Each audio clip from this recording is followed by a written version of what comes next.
Collapsed ruin too. Mother said she will come back. She believes in her mother. That's why the pipsqueak would never leave. This is easy. Xueqi hissed a breath of cold air as he stared in astonishment at his own hand then. It's red from being burned from making contact with Di Lingyan's skin. Out of reflex, the old senior wanted to retract his hand to avoid the heat, but thankfully he woke up in the nick of time and refused to let go. You big baddie, let go of me, I'm going to find mother, I'm going to find my mother. Crying out loudly, Di Lingyan continues to struggle from that hand holding onto her shoulder. As a result of this, her anger coincided with the rising temperature.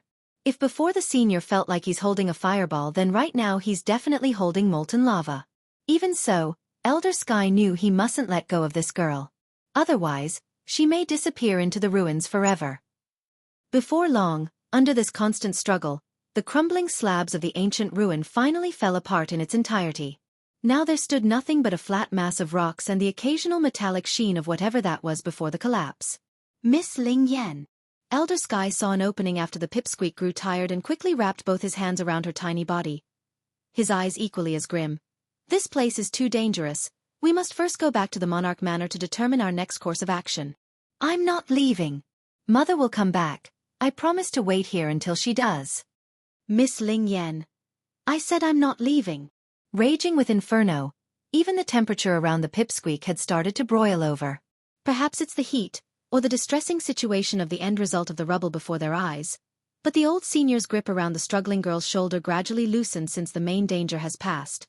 Lingyan may be small, but she's always been a stubborn one like her mother. Sluggish and swaying as she hobbled forward, the extreme sadness muffled any cry she would have had right now. This was despite the fact that she kept falling and scraping her knee. Any other time she would have cried at the sting. Mother, don't you want me any more? She squirmed forward, appearing all powerless and lost. Lingyan will be very good. I won't make mother angry so. Can you come back, okay? Answering her plea was nothing but the rustling wind of the leaves and the leveled rocks. This kid. It's painful to see her this sensible. Xueqi didn't try to console her anymore and merely stood in silence on the back. He knows words would only make the pain hurt all the more right now.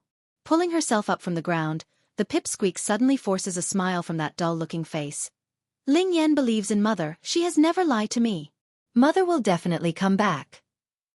If from the beginning Elder Sky only believed the monarch only favored this child due to her adorable appearance, then right now he's of the opinion it's due to her personality.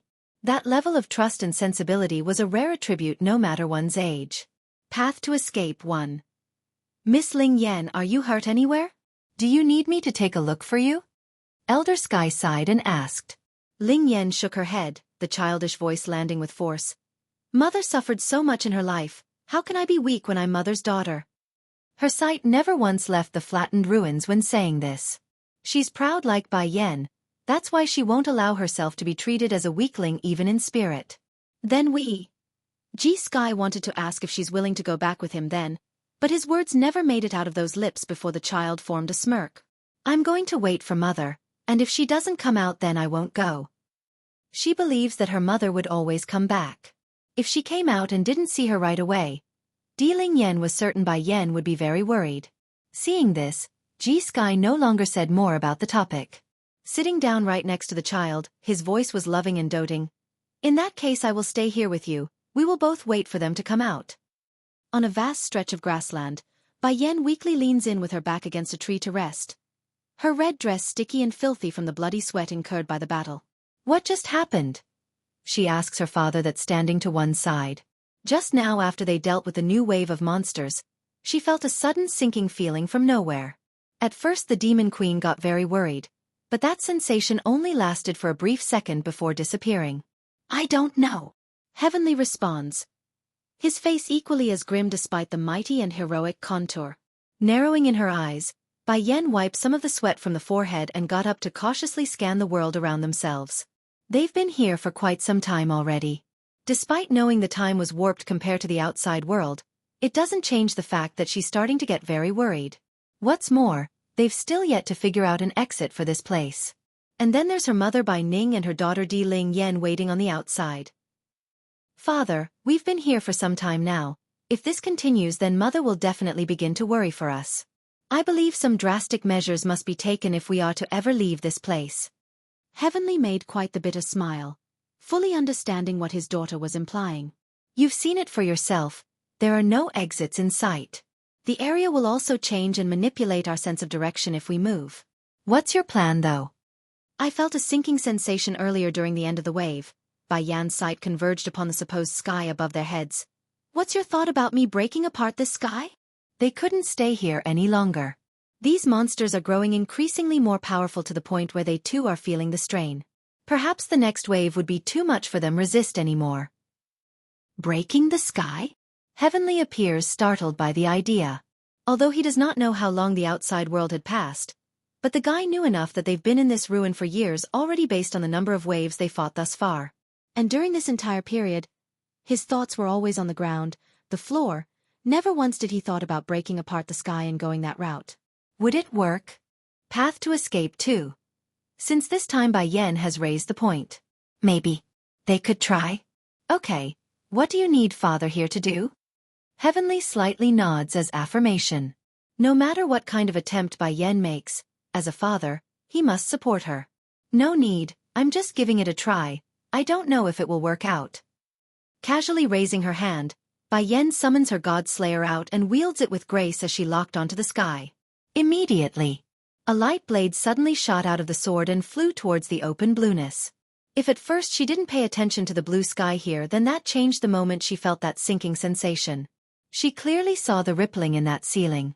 It's like a curtain, an illusionary mirage to blind their eyes from reality. That's why she's able to figure out the exit must be up there and not on the ground. Rip, so it's like that.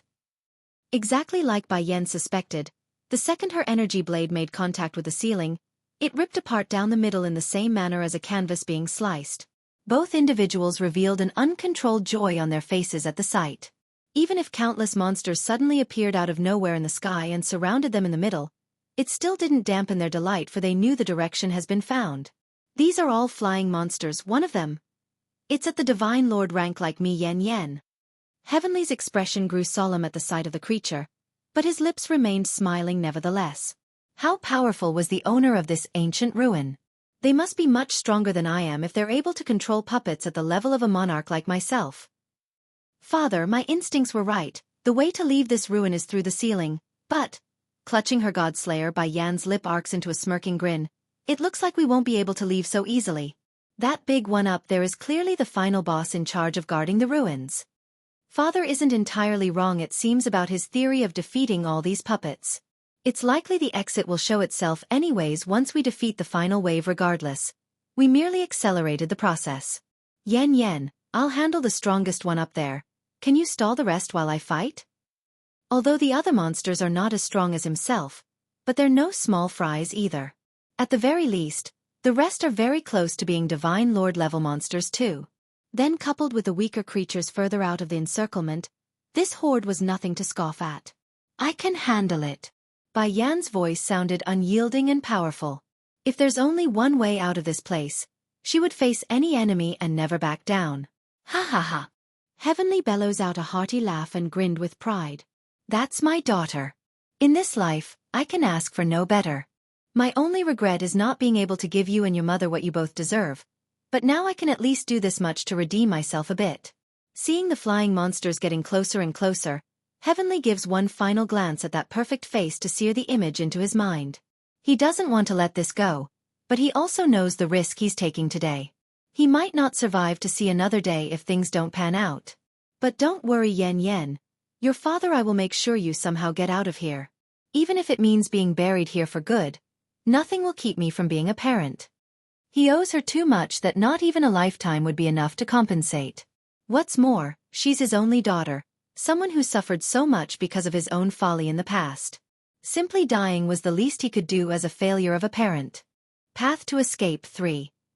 Today, as long as I'm alive, I'm going to send my daughter out of this place. Even if the price is my obliteration. The man's voice rocked the air itself in how arrogant and mighty it sounded. His momentum acted in accordance as well and exploded into an undefeatable form. It's unknown how, but the news of Heavenly Flame's disappearance had swept through the countless outer domains by this point. As a result, Many of the monarchs who were originally watching from afar regarding the situation of the waning seal could no longer stand idle. They've began to send their men into this domain in force. To be clear, it's not the first time these monarchs attacked Heavenly's turf. The difference would be that they never did manage to succeed thanks to Xueqi and the other deceased elders in charge. However, that's quickly coming to an end, for the last attack only failed thanks to the man himself returning for good. Now that the opportunity has opened itself up again, there's no way they wouldn't take it. After all, they hated Heavenly to the bone for sealing them away in their own realms. While Xueqi and Ling Yan quietly sat there in the valley awaiting the return of their important ones, a loud urgent voice suddenly cut in from above. Elder Sky, things are not looking good. Hearing this voice of anxious urgency, the old senior's face furrowed up and focused onto the blue-colored dress. Second Elder, how come you are here? Elder Sky, the monarchs of the other domains have invaded. At the rate things are going, our forces will fall. The one speaking was none other than Elder Butterfly, the only female leader of the monarch manor. She's come at the behest of the others who are fighting heroically to defend their home right now. If not for that, she too wouldn't want to disturb the pair here. What did you say? Xueqi's face got very ugly then, his old expression wrinkling up into a red prune. How did the other domains get wind of our liege's disappearance? Those blasted bastards. First it's traitors among their ranks who acted as spies for the enemy in the past, and now there's another spy leaking information out to the other domains. How could he not be angry when the previous invasion costed his son and daughter-in-law's life? Let's go, we're getting rid of those bastards now. Right as the old senior was about to leave, he suddenly recalled there's also the little pipsqueak behind himself. As a result, the grandpa hesitated and grew troubled. Miss Ling Yan, would you like to come with me? The pipsqueak stubbornly shakes her head. I'm staying here to wait for Mother. If Grandpa Sky has something to do, it's okay to leave me here. Path to escape 4. This won't do, I promised your mother to look after you, I can't leave you alone and not care. Xueqi's frown had now caused his wrinkles to become deep gashes, which also magnified his worry and hesitation. On one hand, if he doesn't go and help the monarch manor, then it would be destroyed. By then countless deaths and injuries would occur. This includes his own granddaughter Song, who stayed behind at home. But if he leaves this place though, that would mean he's leaving behind this pipsqueak after he promised to look after her in Bai Yan's stead. No matter what he chooses, the result would hurt one or the other side. Carrying her lovely face to look up at the old grandpa. You should leave, you cannot let Sister Song be in danger, and the monarch manor's people are also grandpapa's subordinate. I do not want to be the reason they get hurt. Grandpapa Heavenly is so kind to me. I mustn't be a drag on him for selfish reasons. But I also can't leave this place. I know Mother will be worried if she comes out and don't see me. Elder Sky, your strength is the strongest aside from the monarch himself. Only you can ensure the security of everyone over there. Don't worry, I will stay behind and watch over Miss Ling Yan. Elder Butterfly smiles and LCKI with the pipsqueak before nodding. Nothing will happen while under my watch, I promise this. In terms of power, Butterfly would be second among her peers, weaker only by Elder Sky. Okay. Xueqi mused over the idea for a second and agreed.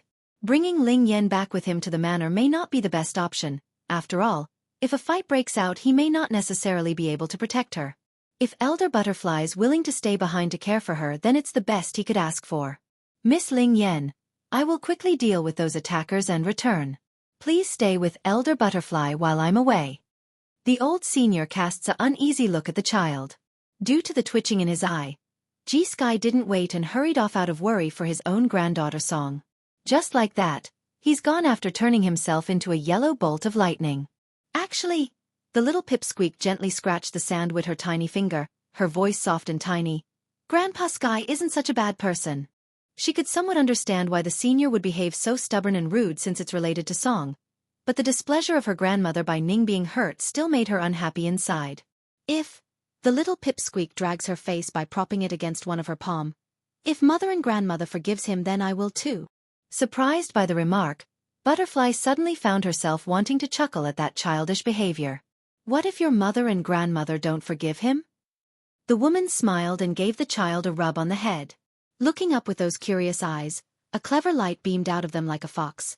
In that case, I won't forgive him either, that's obvious. Speechless now, Butterfly helplessly shakes her head in amusement. Mrs. D is such a lucky woman to have such a wonderful daughter. Exactly then, the woman's finger froze from out of the blue, her eyes popping in shock as her body turned rigid. Slowly looking up, what appeared inside her vision was an old man in white standing not far away.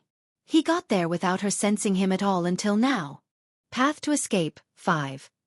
Perhaps it's the dispute between Gu Yan and Bai Yan from before, but Butterfly did not like this encounter at all and even found the old man in front of herself especially dangerous.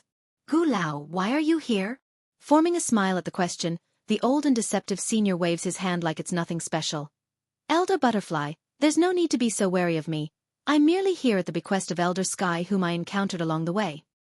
He's changed his mind about leaving Miss Ling Yan and asked me to bring her back. Staring at the calm and fake face, the female elder didn't believe that story one bit. Narrowing in her eyes. Miss Ling Yan does not wish to leave, nor do I believe your story. Not to mention Elder Sky would never hand such a task to you. That's within expectations. Gu Lao never expected his lie to work anyways. After all, if this female elder could be so easily deceived, then she wouldn't be called second elder of the Monarch Manor. It's just that. Gu Lao's heart would nevertheless feel like it's being devoured by ants merely at the sight of Ling Yan being so well protected. It's unfair and stealing the love away from his milady Guya. Auntie Butterfly. Ling Yan pursed her lips and turned to the old senior with a finger pointed out. Is he trying to kidnap me so that the bad woman can eat Ling Yan? Popping her eyes at the sudden and strange question, Butterfly looks down in shock. Why would you say that? That bad woman kept trying to abduct me whenever she sees Ling Yan. If she's not trying to eat me, then what other reason is there? I bet I taste very delicious. The pipsqueak proudly cocks her chin up like being delicious was something worthy of gloating. I will wait for Mother to come back. I won't go with these bad people. Twitching in the mouth, Butterfly got to hand it to this little one. Okay, I won't let anyone take you away, especially not this guy. She promised Elder Sky that she would not let anything happen to the pipsqueak. Even if she gets hurt, she won't go back on that vow. Gu Lao's complexion sank into a dark grim look. Butterfly, it's too dangerous to keep this little lass near the monarch, especially her mother and grandmother. They're definitely up to no good. Do you want them to take over the Monarch Manor or something? Getting cold in her face with a sneer on those lips. Watch your tongue there, Gu Lao. Who do you think you or Guya is? You're nothing but individuals adopted by the Monarch Manor in the past. Elder Sky already told us of Guya's origin. Merely someone saved by the monarch at one point and then refused to leave no matter how we tell her to. What qualification does she and you have in dictating who gets to stay in the Monarch Manor? Truth was Butterfly never had a biased opinion of Guya before. Even if Guya did steal the credit away from the elders by eavesdropping on their plan of summoning Heavenly back to their domain, the female elder merely believed the other side was too urgent and didn't think too much of it. However, the recent events of Guya showing indiscriminate injustice towards Bai Yan told her that's not the case. Against such a jealous person, Butterfly only had disgust and nothing less and nothing more. 0 is equal to 0. What do you know? Gu Lao grew furious and glared at the female. Milady merely loves the monarch far too much. What is wrong with loving a person? I will definitely grant my Mrs. wish. She will definitely become the mistress of the Monarch Manor. Ha ha ha. At the end of the day, Gu Lao has fallen into the realm of madness with his face overtaken by hatred. As long as these people don't exist anymore, then the monarch will be Milady's. No one can take away the happiness that belongs to her. Ling Yan. Sensing the murderous intent coming off of Gu Lao, Butterfly subconsciously pulls the child behind herself, making an alarmed face. You think you're my opponent? Path to escape 6. Ho ho. Gu Lao sarcastically laughed aloud. The fact that I came proves that I have left my life aside. For my lady, I'm willing to give my all. My life was saved by the lady. Even if this time I must die and be buried here today, I'm willing. Butterfly felt it right after that statement. Energy swelled out of the aftershock from the power release, which made the woman's cheeks sting from the burst alone. What did you do? She asked with gritted teeth, that face pale and alarmed by the drastic difference in their levels. I said so before, I will help my miss win her love.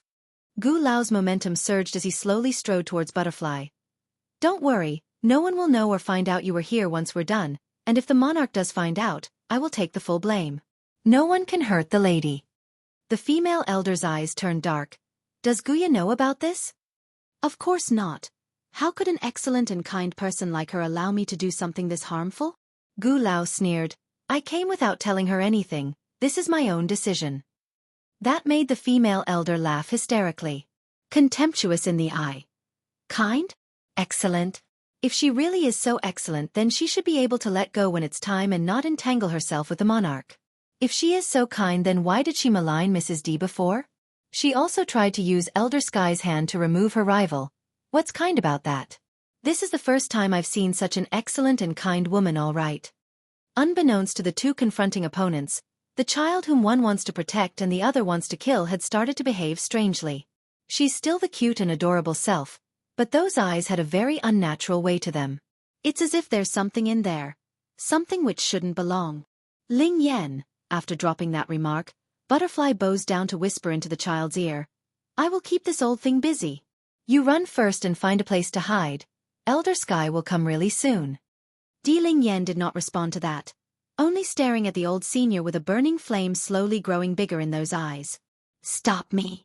No matter how small her voice was in that whisper, Gu Lao could still hear it with his ears. Sneering with a dismissive gesture, I used a special forbidden Dan pill to increase my strength. It won't be so easy if you think you can stop me. Dan pill. Cocking her brow, Butterfly figured it must be something he took before coming. She never saw him consume a pill once she noticed him, so that's the most logical explanation. What kind of pill did you take? She asked after musing over the news. Guffawing a laugh. That you don't need to know, it's something I got many years ago. This is a good opportunity for me to test its effectiveness, so accept your fate. Aside from Elder Sky and the Monarch, there's no one here that I fear anymore. She needed no warning to understand she's not an opponent for Gu Lao anymore. That violent air surging out of the old man was unlike anything she's seen in the guy. That proves he's not lying. Likely the pill he took was some sort of suicidal drug for a vast increase in power for burning his life force or something. It's not the first time this female elder seen something like that. Swish. It's exactly then Gu Lao finally attacked with whistling power, charging at the pair of females. Path to escape, 7. Butterfly rushed to push Ling Yan aside so she doesn't get caught in the crossfire. Boom. Gu Lao's fist made a direct hit onto the female's chest using this opening, causing her to stumble several big steps backward. There's blood hanging out from the corner of her lips due to the injury. To think his strength would become this powerful after using some forbidden drug. No matter, I only need to drag this out until the effects expire. Such drugs always had a huge drawback. By then I will counter and beat him. Anti-Butterfly, watch out. The pipsqueak cries out after seeing the foe attempts to follow up with a second attack. Every punch Gu Lao threw was a storm in of itself, unmanageable and unstoppable. Butterfly's already found it difficult to cope with the barrage of hits. It only got worse when she noticed Ling Yan trying to run over again. Using a panicking voice. Go now, Ling Yan, run. Due to the little tumble from earlier, Ling Yan's appearance was like a helpless baby that needs to be cuddled and protected in the way she moved. It's reasonable to say she's able to melt hearts with that weak image. I really don't get why this bastard would hold such extreme hate towards her. Does this bastard not have any shame? Gu Lao did not care one bit about the girl's appearance. He only wants to kill both of them right now. Pulling his sword right off the ground, he strikes down for the third time in a single moon slash at Butterfly to take her head. Unable to react in time, the female elder in her haste did the only reaction she could think of and reached up with both hands to catch that blade. She caught it, but only barely as the blade cut partly into her palm, thus allowing the blood to flow. There are trickles of red dripping down onto the female's head and onto her eyes. Snarling with cynical sarcasm, Gu Lao, are you really going to do this? Now the tip of that sword was only inches away from her temple, a short thrust away from slicing right through that skull. Surprisingly, the question caused the old senior to hesitate for a second. There's no lie in him hating Ling Yan, but he's worked with Butterfly for many years. Does he really want to kill her? The answer would of course be a no. But then suddenly, the splitting image of Guya desperately pleading for help and crying with sadness ripped at his old heart once again. Whatever hesitation or softening of his heart swept away in that second, replaced only by the cold hardness of a murderer. If you two don't die, then how can Milady become the monarch's wife? Back then it was Elder Sky who gossiped to the monarch's ear and ruined it all. If not for that, she would have long become the mistress of the monarch manor. There never would have been the opportunity for her to be hurt by the likes of you or those rotten outsiders. Gritting her teeth with erupting anger after what she heard, Butterfly stopping trying to stop the sword with both her palms and instead directly grabbed hold of the blade with her fingers to stop it from moving 1 inch closer. His monarchness hates it when someone tries to control him. The fact that he didn't choose Guya proves that he didn't like her. Whose heavenly flame? A man that could seal the other domains away using his own strength alone. Why would he be swayed by some simple gossip? No one could dictate what that man does. Nonsense. Gu Lao's eyes flared with anger. It's the fault of you all, you're the all hindering their love, it's all your fault. Losing all sense of his sanity, the old bastard flexes his muscle even hard and attempts to cut off those hands directly to reach Butterfly's head. As hard as the female elder tried to repel the blade with her own flesh and bone there, she's no match for this drug-induced Gu Lao. His strength has exceeded her own using that pill. It would just be a matter of time before it's over at this rate. Baddie, you let go of Auntie Butterfly. It's unknown when, but the pipsqueak had ran over to the old scumbag's leg by then and opened her mouth to take one huge bite at that arm. Path to escape, 8. The little girl's teeth were very sharp, so it easily pierced through Gu Lao's skin and caused his blood to flow down the child's mouth. Ah! Originally this bite did not have much strength to it, so he would normally make a frown at the annoyance, but for some reason, those teeth were searing hot. It's burning his skin, and that's what made the old guy flinch and loosen the grip. In his rage, Gu Lao ruthlessly tosses the child's side with a fling. Clang! The long sword in his also fell to the ground after being let go, thus causing a metallic sound on contact. As bloodied as her hands were, Butterfly did not have the time to worry about her own injuries right now, and quickly ran over to check up on Ling Yan, who fell head first to the ground. She's extremely worried for the pipsqueak's health. Miss Ling Yan, how are you? Are you hurt anywhere? Coming out of her daze, Ling Yan slowly shook her head and got up under the woman's help, glaring fiercely at the bastard. Don't bully Auntie Butterfly, and don't bully my mother and grandmother. If you do, I will bite you to death. Baring her teeth, she attempts to act all ferocious to only end up all the more cuter. Under such an appearance, no one would have ever imagined she's a little witch who had just bitten someone's arm. Who exactly are you? Gu Lao's sight finally shifted from Butterfly to Ling Yan. There's a scorched color on his arm, which was clearly not bitten, but burned out. In all the years he's lived, this was the first time he encountered such sharp teeth and a girl that can heat up like a pyre. I'm my mother's daughter, don't you know? Ling Yan pats away the dust from her dress, those eyes still very much irate. I don't care why you are looking to make trouble for Mother and me, but you won't be allowed to hurt Mother or her people. If you do, I will set them on fire and burn them. When Big Brother is around, it's he who protects Mother. Since Big Brother isn't around, then it's up to me to guard her. Humph, nothing but an inexperienced baby. Gu Lao shouts this aloud with an ironic sneer. Even your mother may not necessarily be my opponent, let alone you who can only heat up? As long as I keep my distance, then you can't do a thing. The old man raised his hand, and instantly the long sword which he held before flew right back into his palm from the ground. With a swing, he aims it directly at the pipsqueak for the kill. Ling Yan didn't move and simply gawked her eyes there. She only knows how to bite people and then set them on fire. No one ever told her what to do in this situation. If Big Brother is here, he will definitely know what to do, he will find a way. Suddenly, the pipsqueak's eyes shrank due to what occurred in front of herself. Standing in her way was Butterfly with her long blue dress. That outfit was a beautiful gown to begin with, but right now, the blossoming spectacle of blood gave it an even more dazzling look of a flowery pattern on her chest. Likewise, Gu Lao also didn't expect this and showed an incredulous look as he pulled the sword out of the female elder's body. The senior was equally as startled by this outcome. Why? Butterfly, who is always cold and disregarding of things around herself, would throw her own life away for a little child she just met? Why? Auntie Butterfly? Still taken aback by the outcome, Ling Yan did the only thing that came to mind and quickly ran over to help support that crumbling figure. Sadly, with her small arms and stature, the pipsqueak could hardly hold the woman up despite all her efforts. Admiration 1. Falling into the pipsqueak's arm, Butterfly's bleeding blood quickly stained the child's snowy white dress as well once they're on the ground together. Auntie Butterfly. Without hesitation, Ling Yan promptly pulled out a dagger from her waist and placed the blade against her wrist and cut it. Blood trickled down her tender little hand. allowing the drops of red fluid to fall onto the female elder's open chest wound. As hard as it was to keep her eyes open, Butterfly did manage to take in a glimpse of the situation.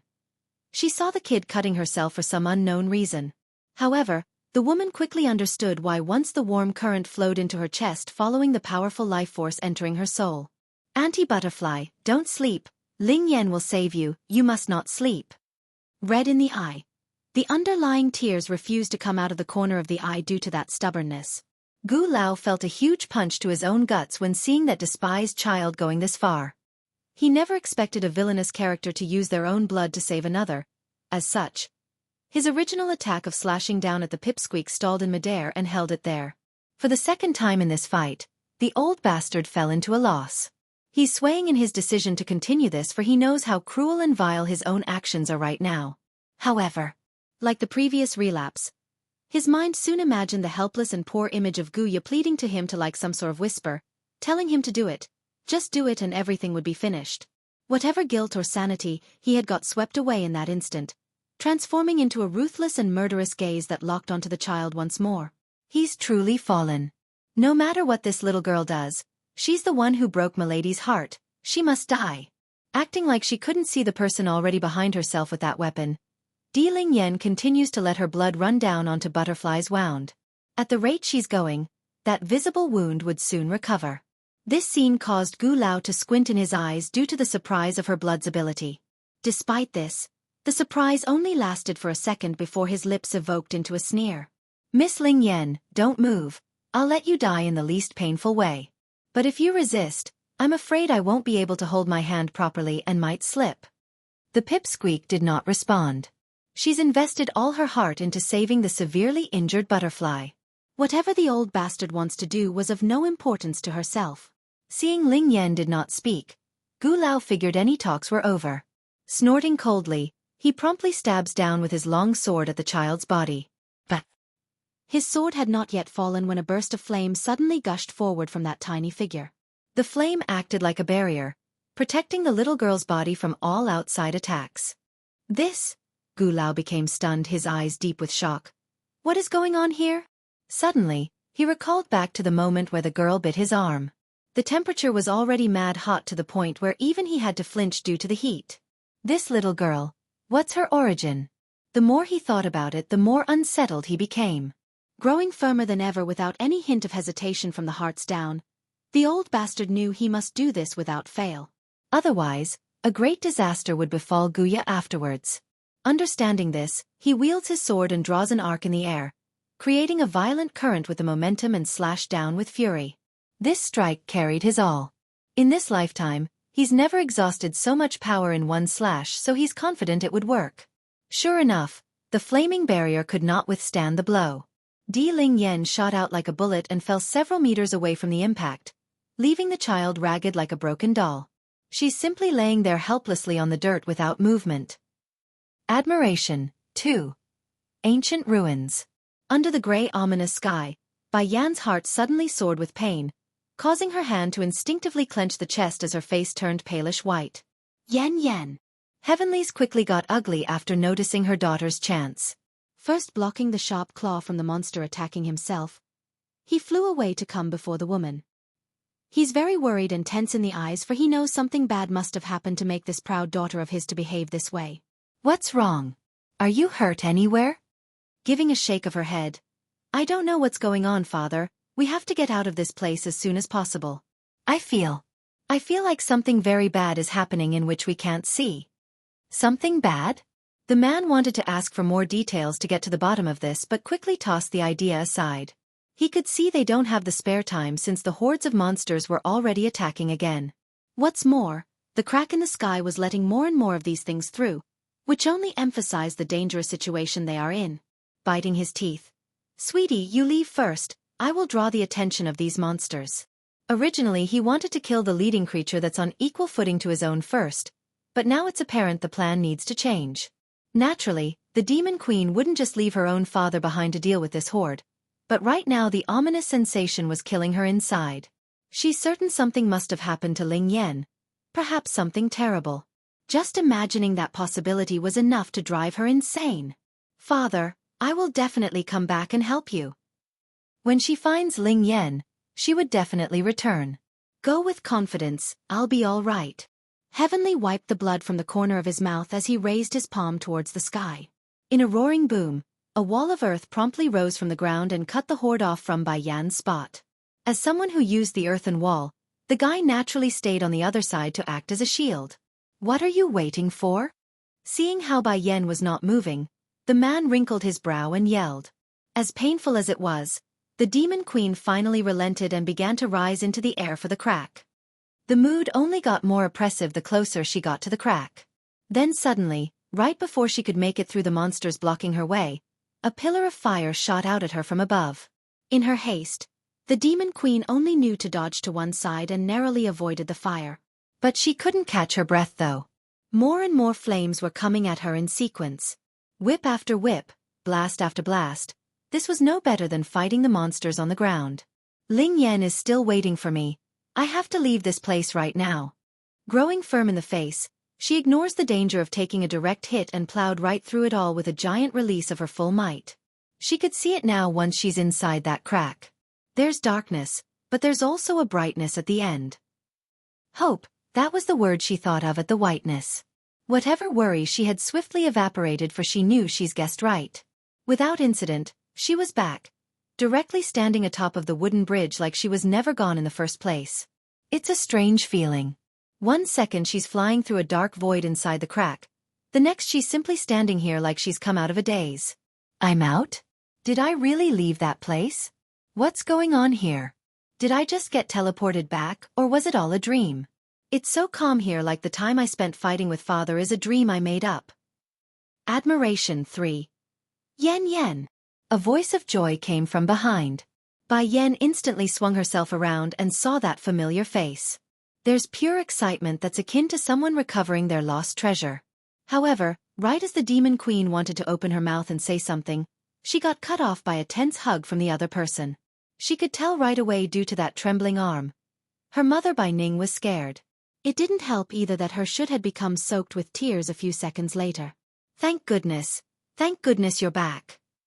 Yun Feng is already in danger. I don't want to lose my only daughter too. Such pain, I can't bear it. Mother, were you here the entire time after I left? Bai Yan asks with pressed lips. Too fearful to let go of those hands, Bai Ning nods profusely like a panicking mother. You suddenly disappeared, so I've been looking for you in the ruins. It's been 3 months since you were gone. 3 months? A trance took over the demon queen's mind at those 2 words. It's been 3 months. Then how long did me and father spend inside that place? Mother, we don't have time to talk. Something might have happened to Ling Yan. We must leave this ruin immediately. Furthermore, she also needs to return to save her own father, so time was imperative here. What did you say? Bai Ning's face suddenly changed for the worse, her hand openly shaking as the grandmother gasped with horror. You said something happened to Ling Yan? How could that have happened? Didn't you entrust her to that elder Sky? Sky's personality or way of handling things didn't sit well with either lady, but there's no question about the old senior's strength. There are unlikely anyone capable of getting past that old man unless he wills it. I don't know, I only got this sinking feeling that it's bad. My intuition has always been strong, so I can't ignore this. That said, the demon queen reached back with a hand towards her own chest on where the heart lies. Mother, we need to leave now. The ominous sensation has grown to the point she could barely stay put anymore. She's seriously afraid she might be too late. Yet instead of moving right away, Bai Ning's face got extremely white as she stood there. Noticing this strangeness. Mother, what's wrong? Perhaps the voice of her own precious daughter finally brought the grandmother back to reality. First making a distraught face, Bai Ning spoke with a stuttering. Yen Yen, after you were gone, I began to panic and searched high and low for you. Then I recalled it was Di Song who sent me here, so I was certain he could somehow locate you. But when I wanted to go outside and find a way to contact him, the ruins suddenly started to collapse. The exit. It was sealed off at that time. Di Song sent my mother here to the heavenly domain? Bai Yan became shocked by this detail. Those enemies which attacked the demon realm still hasn't been eradicated, so there's no way Di Song could leave unless he hands their sons off to someone reliable. Since there's no one at that caliber, Bai Yan understood her husband wouldn't be able to help. But what's the deal with sending Bai Ning over? When did that guy have such an ability? Of course, these problems weren't the main issue right now. Saving Ling Yan was. Does that mean I can't get out of the ruins? Bai Ning smiled bitterly. That might be the case. Yan, there's a likely chance we won't be able to leave. Impossible. Bai Yan punched a stone pillar nearby out of frustration. I refuse to believe that. I must leave right now. Ling Yan is waiting for me to go save her. Looking at the borderline crazy look in her own daughter, Bai Ning wanted to say something but swallowed the words back down at the end. She knows her consoling words were pointless and would only make it worse. Admiration for. All right, then I'll keep looking for a way out with you. Bai Ning firmly says this, her eyes determined and bright. If Ling Yan wasn't in danger then they wouldn't be so urgent, but that's not the case. They must locate the exit as soon as possible. Mother, we're going further inside. There must be another passage to the outside world here somewhere. Pulling her punch off the stone pillar, Bai Yan begins to walk towards the inner depths of this ancient structure. As for the poor stone pillar that's been left in their rear, the entire thing instantly crumbled into rubble once they were gone, leaving only a mass of dust in the air. Despite their determination, Bai Ning believes the path up ahead leads only to a dead end. She's already searched this part and most of the areas.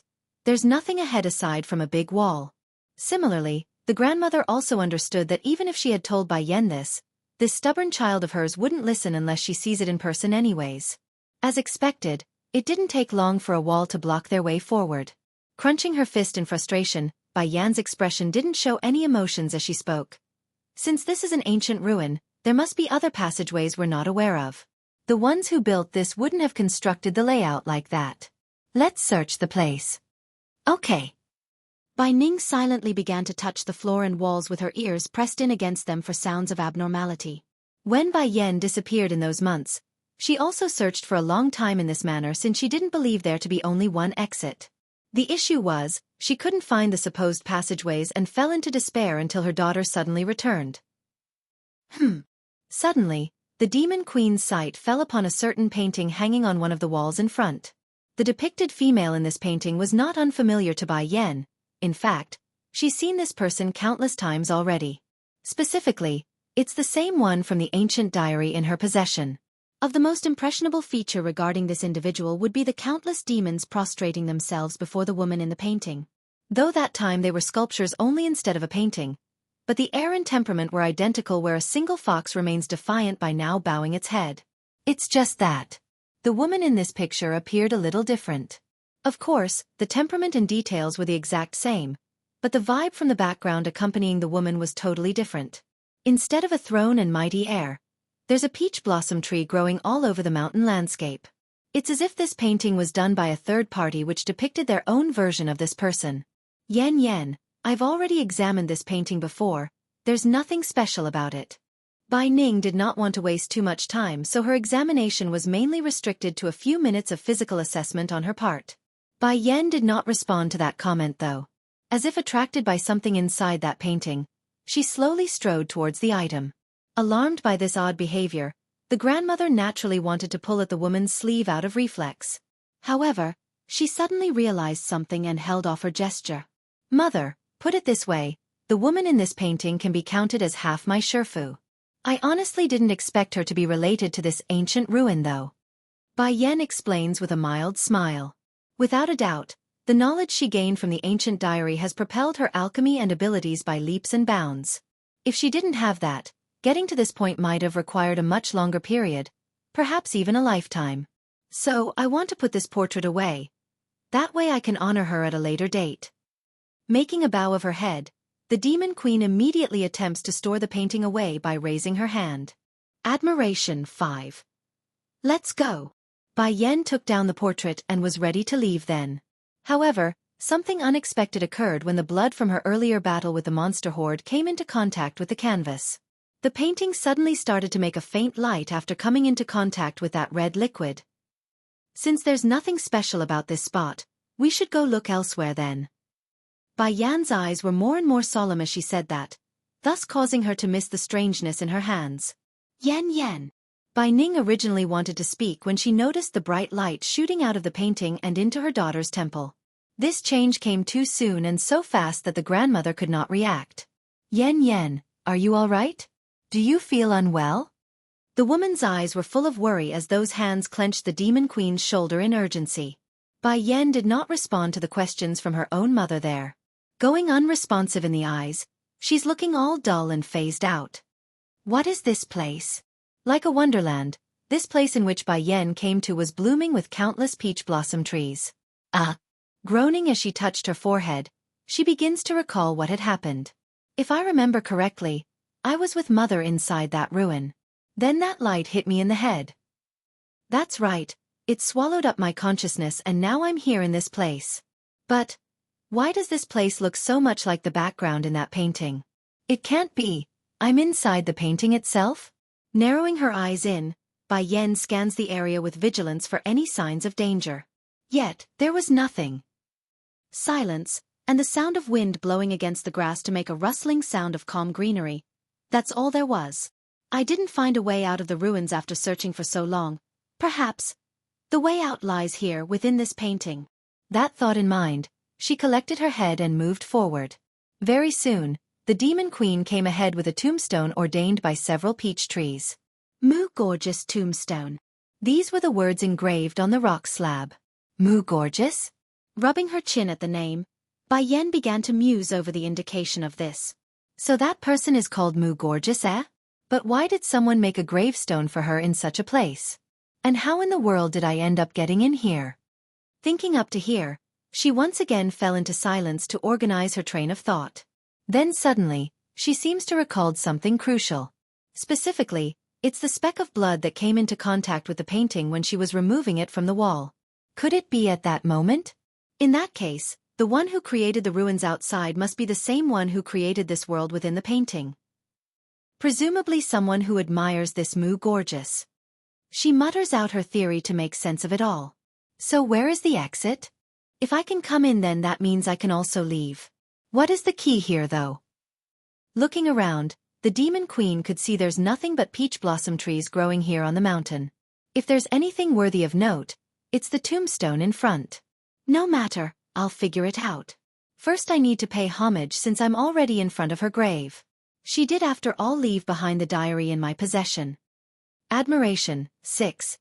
Mu gorgeous was technically half her Xueqi from a certain perspective, so showing respect wasn't strange.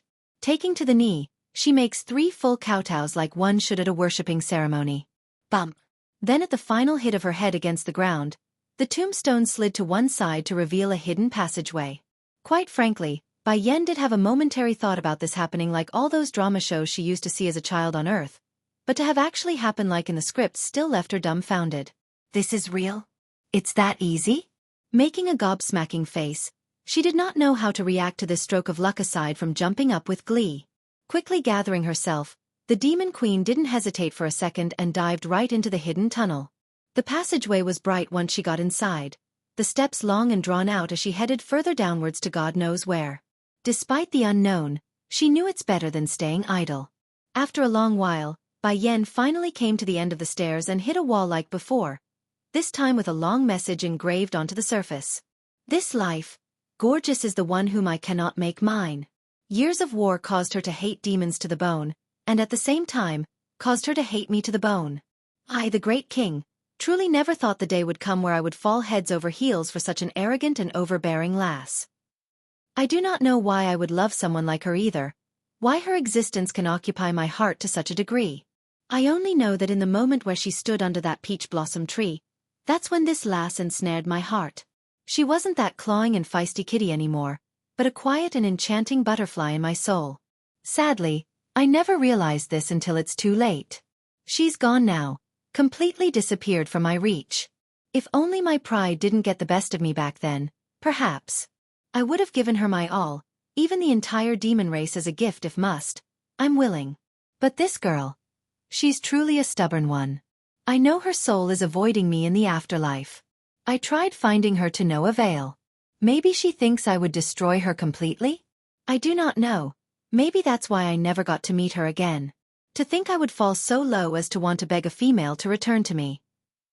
So knowing she wouldn't come back, I built this mausoleum and erected her tombstone at its center.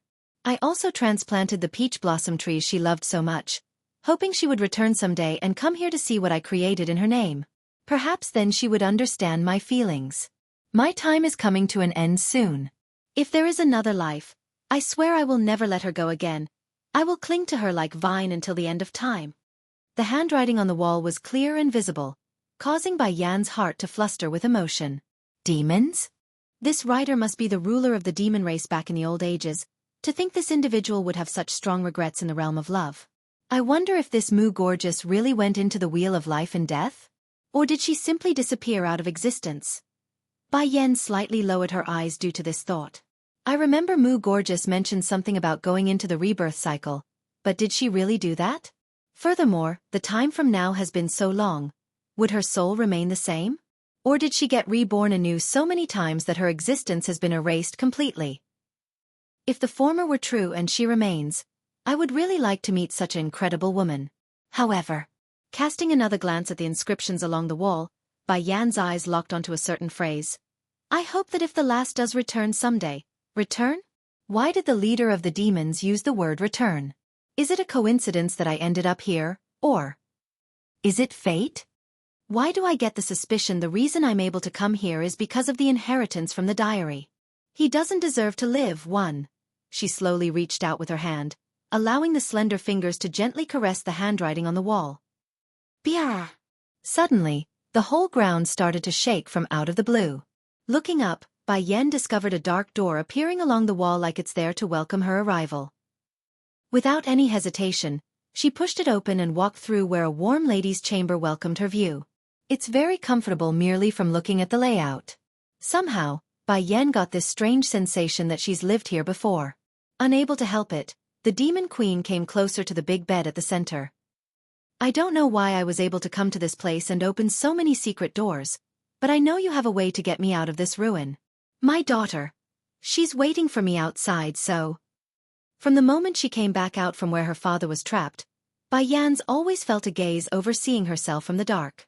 It's not ominous or coming at her with ill intent, it's more of the curious kind, so she didn't make a big deal out of it. But she's here now, where the sensation was at its strongest. It's time she got to the bottom of that spying. Don't think you can hide from me just because you won't talk. I know you're behind everything that's happened thus far. I don't know why you did this, but why don't you come out and talk? I know you're not doing it out of malicious intent. I cannot stay here. Bai Yan lightly frowns, her eyes revealing a strange light. Chap chap. A chirping sound came from ahead after that statement. Locking onto the source, Bai Yan immediately saw a golden little Xueqi gingerly protruding its head from the other side of the bed. Its gaze was curiously eyeing the lady who came into its territory. A golden chiclet? Bai Yan blinks in surprise. Staring down at the little fella. Did you bring me to this place? The golden chiclet shook its head profusely. He's not lying. There's nothing wrong about him opening that dark door, but it doesn't explain why this woman was able to come inside here. Not you. Bai Yan wrinkled her brow. Ever since she laid eyes upon this little golden fluff feather, Bai Yan's certain that spying sensation hailed from the tiny thing since it disappeared in that very second they locked eyes. Then is there any way you can get me out of here?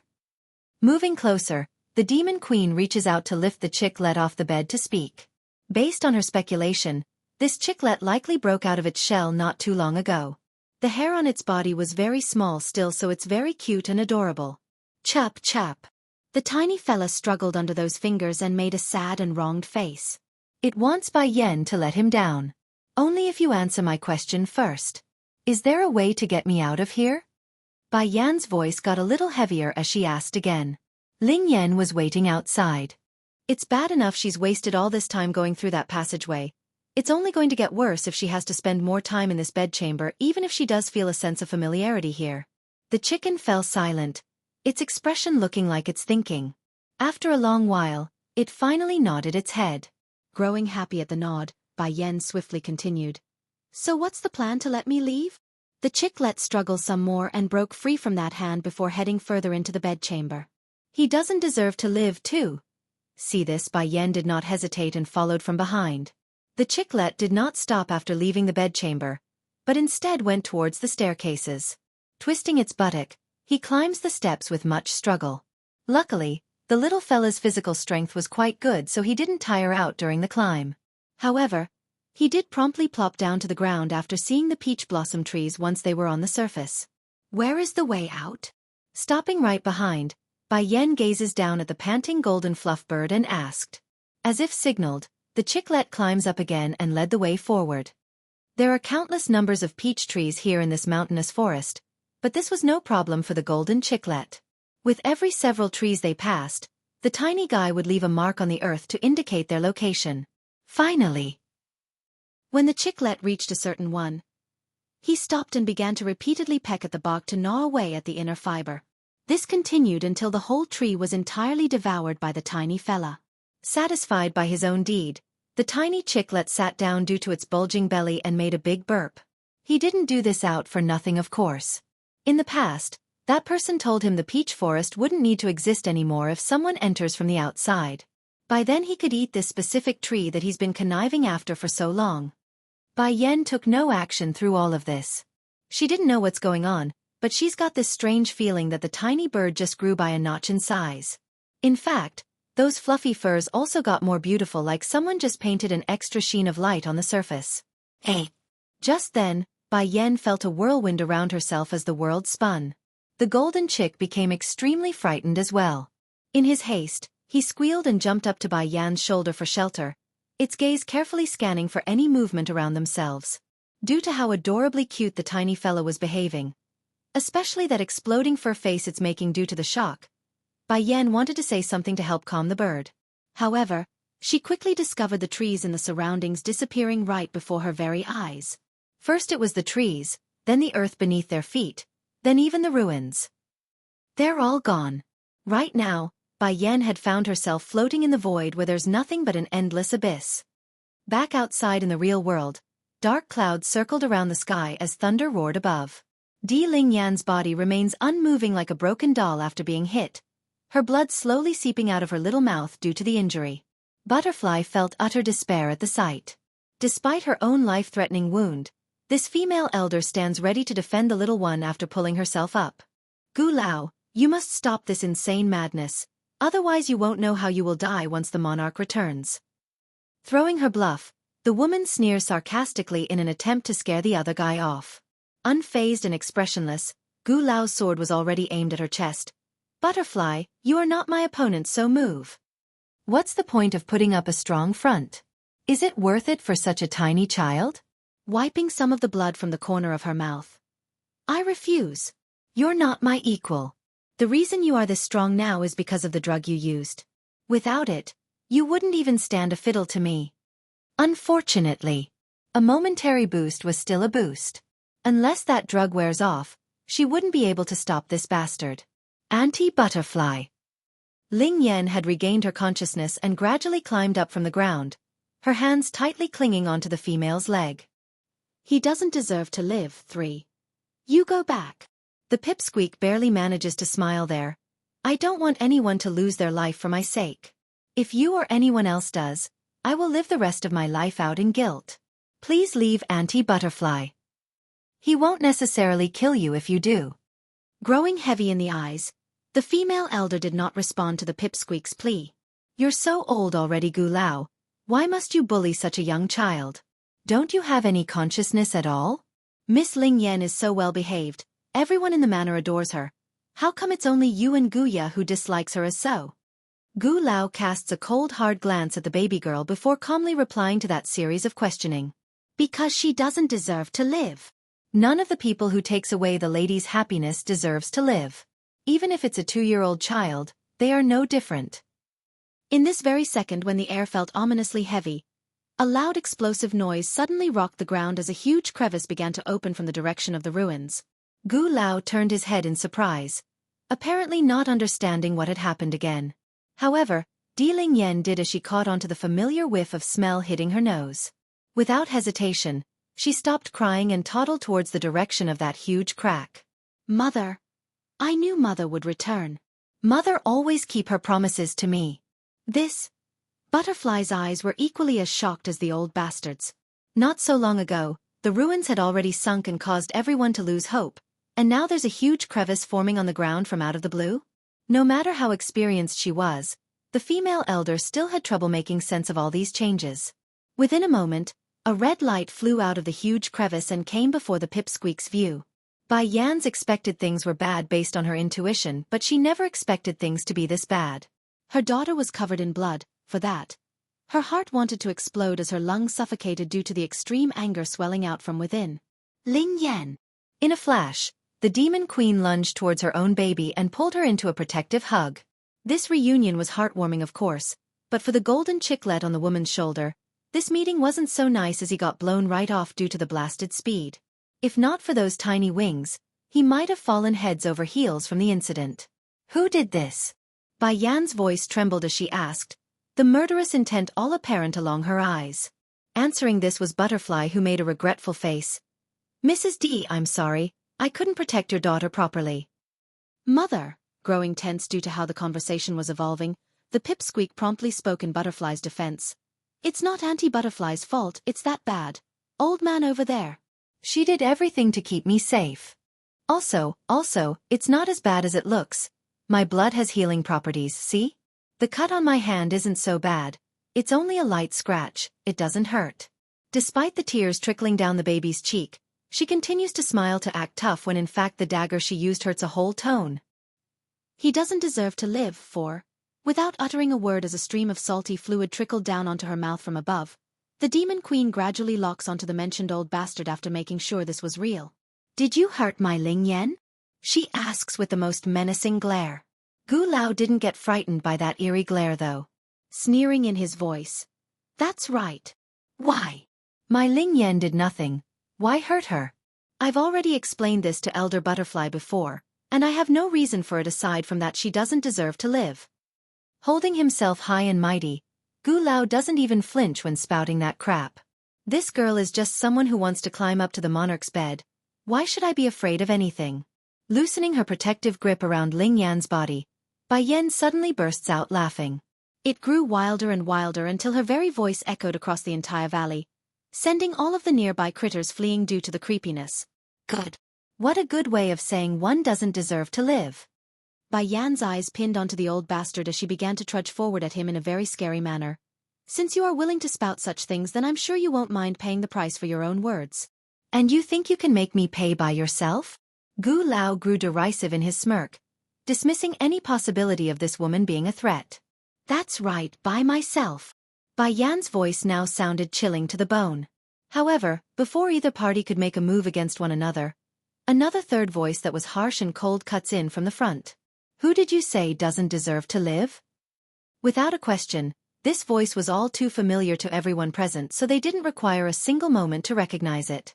Gu Lao's body froze as a result. Stiffly swinging his head at the source, that old figure started to shake as his vision landed on the sword-like man casting his shadow over the group from the sky. He's back. Gu Lao's eyes shrank once he took a better glance and realized there's another woman standing beside the monarch. That woman. Isn't that Mrs. D's mother? Why is she with the monarch? Monarch. Butterfly became ecstatic at the sight of her liege returning. Her mood's been thrown up and down lately, so it's taking a heavy toll on this female elder who nearly died today. The monarch is back. He's finally back. That's great. With his monarchness here, Gu Lao won't be able to make waves anymore, and Miss Ling Yan is safe now. Perhaps it's the easing of her tenseness coming too abruptly, but Butterfly's legs quickly gave way once she got those thoughts into her head. Without much of a struggle, the woman collapsed to the ground and started to laugh hysterically. Grandpapa. Ling Yan's eyes got all teary and red once she recognized who has come. However, the pipsqueak did not let those tears roll due to her own stubbornness. She wants to appear strong before Bai Yan. You're back. Seeing that Ling Yan's clothes were covered in blood, Heavenly's mood didn't fare so well despite the welcoming words. You hurt Ling Yan? The grandfather turns to the old bastard and asks after getting a grasp of the situation. Looking ugly in his face, Gu Lao grinds his teeth in frustration. Monarch, I only. Grandma. Before that reply could be finished, Di Ling Yan had broken free from her own mother's hold and quickly ran for the two newcomers' spot after they landed. Bai Ning's heart almost stopped beating there once she saw the blood-ridden clothes on the child. Without fail, the grandmother also ran forward and caught that tiny body. Quick Ling Yan, show me where you're hurt. Grandmother here will have a look. Giggling as she shook her little head, It's okay, grandmother, I'm fine. The wounds have already healed. He doesn't deserve to live. 5. Grandpapa, the pipsqueak's smile was bright and joyous as she spoke. This is my grandmother and mother. They are here to pick me up, so I'll be going home with them afterwards. The entire body of the man had gone stiff as a rock there. Slowly turning his head like a utter robot, he makes a cringy face like he's eaten a lemon. Is this girl your daughter? Answering with a blank face, Bai Yan replies in a dismissive voice. Yep. Why didn't you mention it to me at the time while we were inside the ruin? I remember mentioning the name to you at least 3 or 5 times. Why don't you say she's your daughter? Due to the excitement of this grand news, Heavenly's entire face was changing color now. Still bland in her voice, Bai Yan doesn't sound so motivated in her explanation. That's because I was afraid you might get overexcited like you're doing right now. I had intended to tell you after we leave the ruins. Not like you are getting any younger, you know. It's not good to get too much stimulation at your age. Gu Lao and Butterfly did not expect Bai Yan to use this sort of a tone to speak to Heavenly. As a result, they're both staring at the Demon Queen in a weird way. Of course, the former being that of joy, since if the woman offends the monarch, then it would be equivalent to a death sentence, thus removing Gu Ya's love rival. And the latter? Well, it's obviously full of worry. Butterfly opened her mouth then and wanted to persuade Bai Yan to change her attitude. Unfortunately, it's at this exact moment that her injury had a relapse like fate destined it. The female elder found her words stuck in the throat, forcing her to only use those eyes as a pleading sign to the pipsqueak to stop this demon queen. Ling Yan naturally saw Butterfly's expression, but she did not care too much in light of this. In her view, whatever her mother does was right, that's why she had no reason to stop it. You! Heavenly huffs a long breath to gather himself before shaking his own head helplessly at that childish behavior. Only you would be so worrisome about me, thinking I will do something risky for Ling Yan's sake. I may not have raised you during your childhood, but don't think I don't know your personality and character. If Bai Yan had really told him about it in the ruins, he probably would have done something stupid and hurt himself out of impulse. By then nothing good would have come of it. So, it's the right choice to keep it a secret from himself. Wanting to give her old man a cheeky smile after that comment, Bai Yan was halfway into that when her eyes fell upon the pipsqueak's dress again. Immediately, her half-formed smile flipped upside and transformed back into that of anger. You and mother step aside first. I'll deal with this situation first. And when we go back I'll apologize for keeping things a secret from you. At this moment Gu Lao's brain was undoubtedly not working properly. All over his mind was the words Heavenly used. Although I never raised you since you were a child. Raised you? What does that mean? Can't be. This woman is supposed to be growing up around the monarch? Otherwise, why else would he say something like that in an apologetic tone? Not waiting for him to understand the dilemma, Bai Yan's figure had already come before the old bastard. In his haste, Gu Lao hurriedly drew his blade upwards to meet the sword coming down at his head. Sparks flew at the metallic contact of the two swords. Why? Stepping back several steps at the force, the old bastard found his arm going numb despite being able to repel the first strike. The strength of this woman. She's likely above that of elder butterflies. Even among the various ranks of the demi-divine lord level, which Gu Lao and Butterfly was at, there are still the strong ones and the weak ones. For example, Butterfly would be somewhere at the middle area while Gu Lao hit the higher barrier of the same level due to the drug. Right now, based on the old bastard's assumption, Bai Yan's strength should be equal to Elder Sky's, the second strongest in this domain. For that reason, his complexion had gone a little whiter as he continued to retreat under the onslaught of the Demon Queen's blade. You took a drug? He doesn't deserve to live. 6. Bai Yan narrowed her eyes in as she accessed the old bastard's condition. This old thing should have taken some sort of drug to gain this much power. He did not have this much strength before. Pity. Bai Yan smirked with frosted delight. Did you forget I'm an alchemist who cured Ji Song's illness? What? Gu Lao appeared dismayed as he looked up to that gorgeous yet frightening face. Out of reflex, the color literally drained from his own as he watched what the woman was doing next. First, Bai Yan pulled out a bottle from her storage ring and removed the cork to let a round green pill to slide out onto her palm. With a pinch, the object promptly turned to powder and drifted into the air like gas. Already ugly in the face to begin with, Gu Lao's expression grew even worse when he realized what was happening to his own body when he felt the effects. Whatever boost he had from the forbidden drug was diminishing rapidly. This How is this possible? Gu Lao's heart got smashed in as the panic settled into those old eyes. Although he came ready to die today, but he did not expect that he would be killed by just anyone, let alone a woman whom he considers beneath himself. Monarch, Gu Lao hurriedly turned to Heavenly. Me and the miss went to the main world to bring you back. Out of that debt. Can you help me this one time? If without me, you wouldn't have been able to return to the heavenly domain so smoothly. If Ling Yan had died, then perhaps he wouldn't have the courage to ask. But that's not the case, was it? That lass was perfectly fine still, so he still has a chance.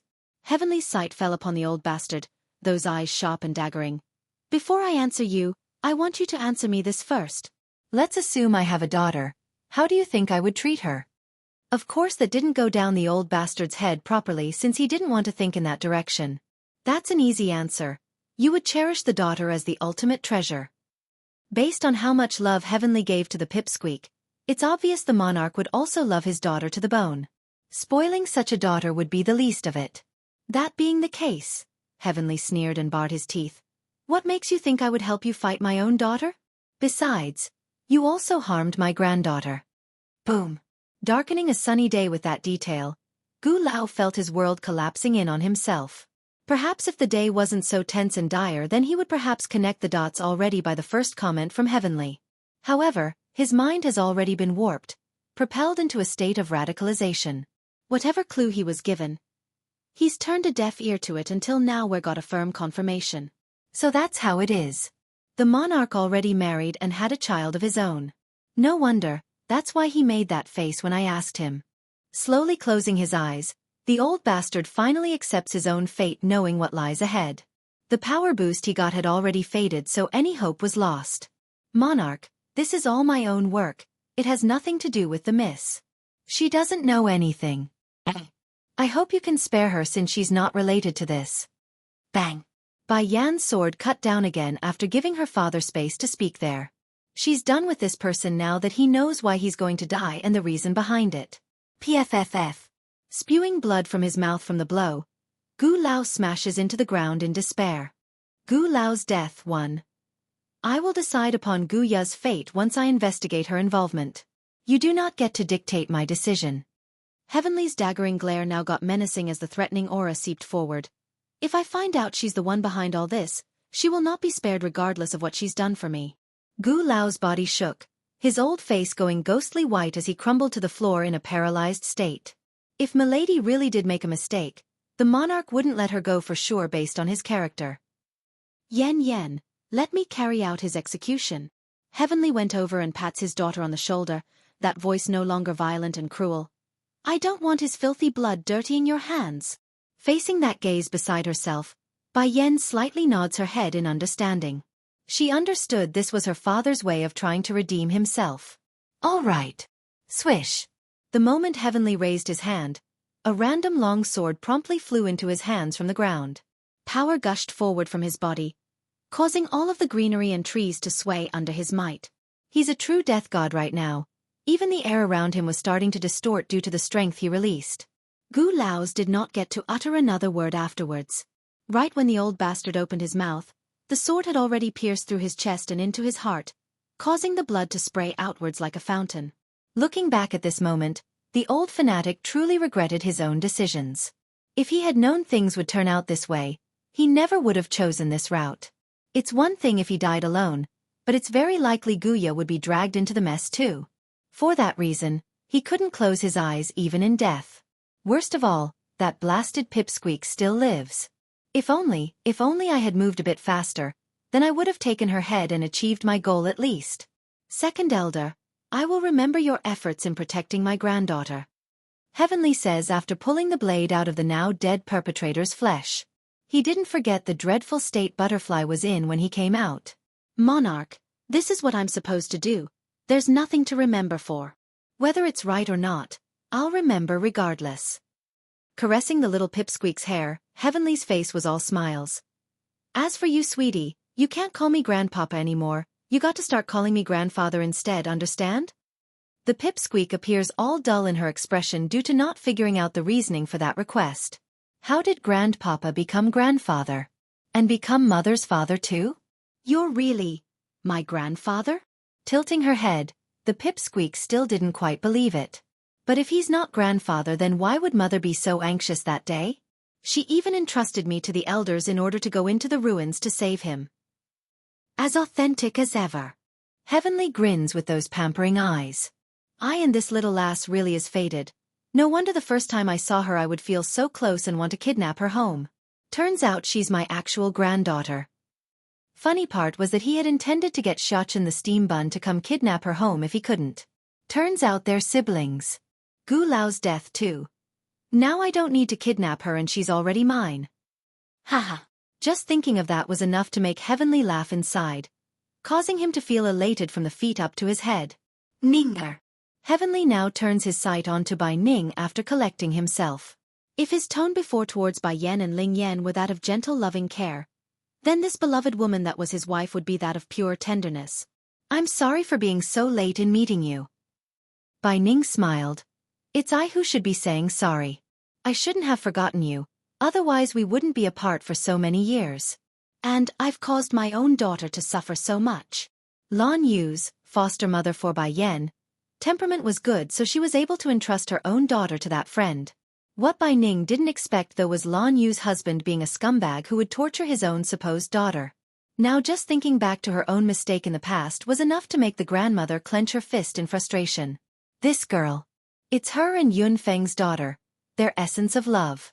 Chi, dissatisfied at being ignored for so long, the golden chicklet squeaked several times before jumping up to Bai Yan's shoulder to announce his presence.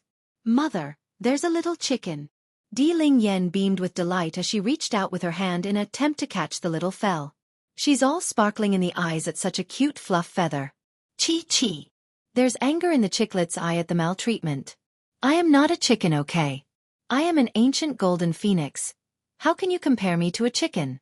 These humans. They're all so blind. Oh, I'm so frustrated.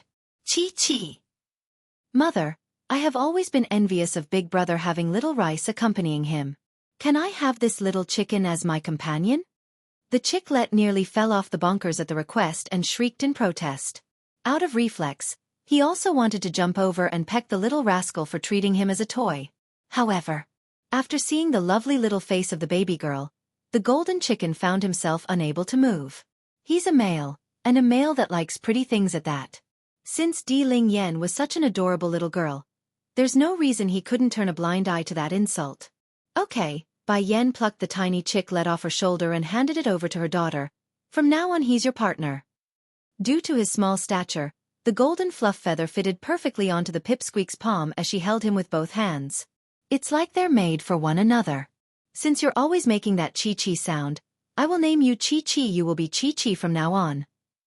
Ling Yan giggled with delight as she eyed the fluff feather. Chi, disgruntled at the vulgar name, the golden chicklet protests by repeatedly squeaking. I refuse. Mother, Chi will grow older, right? Subconsciously and out of the blue, Di Ling Yan suddenly made a gulping sound. I wonder if he will taste good when he's bigger. Still protesting on one second, Chi abruptly stopped in the next after hearing that remark. Immediately, he shrank into a tight ball to erase his own existence. Smirking as she glanced downwards, Bai Yan found this quite amusing. He's probably not delicious. This chicken helped her, so it's only right she showed some gratitude. Sure enough, Chi sighed a breather at the help.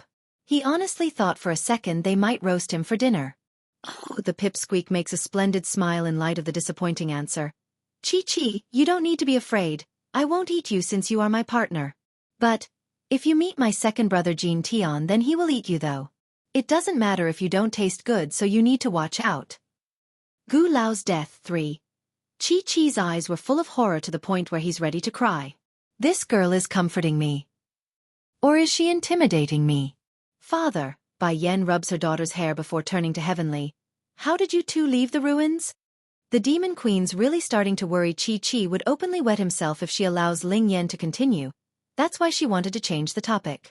There was a flicker of doubt in the man's eye. I don't know what's going on either. One moment I was fighting that monster horde. The next I'm being dragged away by a strange force and out I came. Bai Ning gently pursed her lips and explained her part.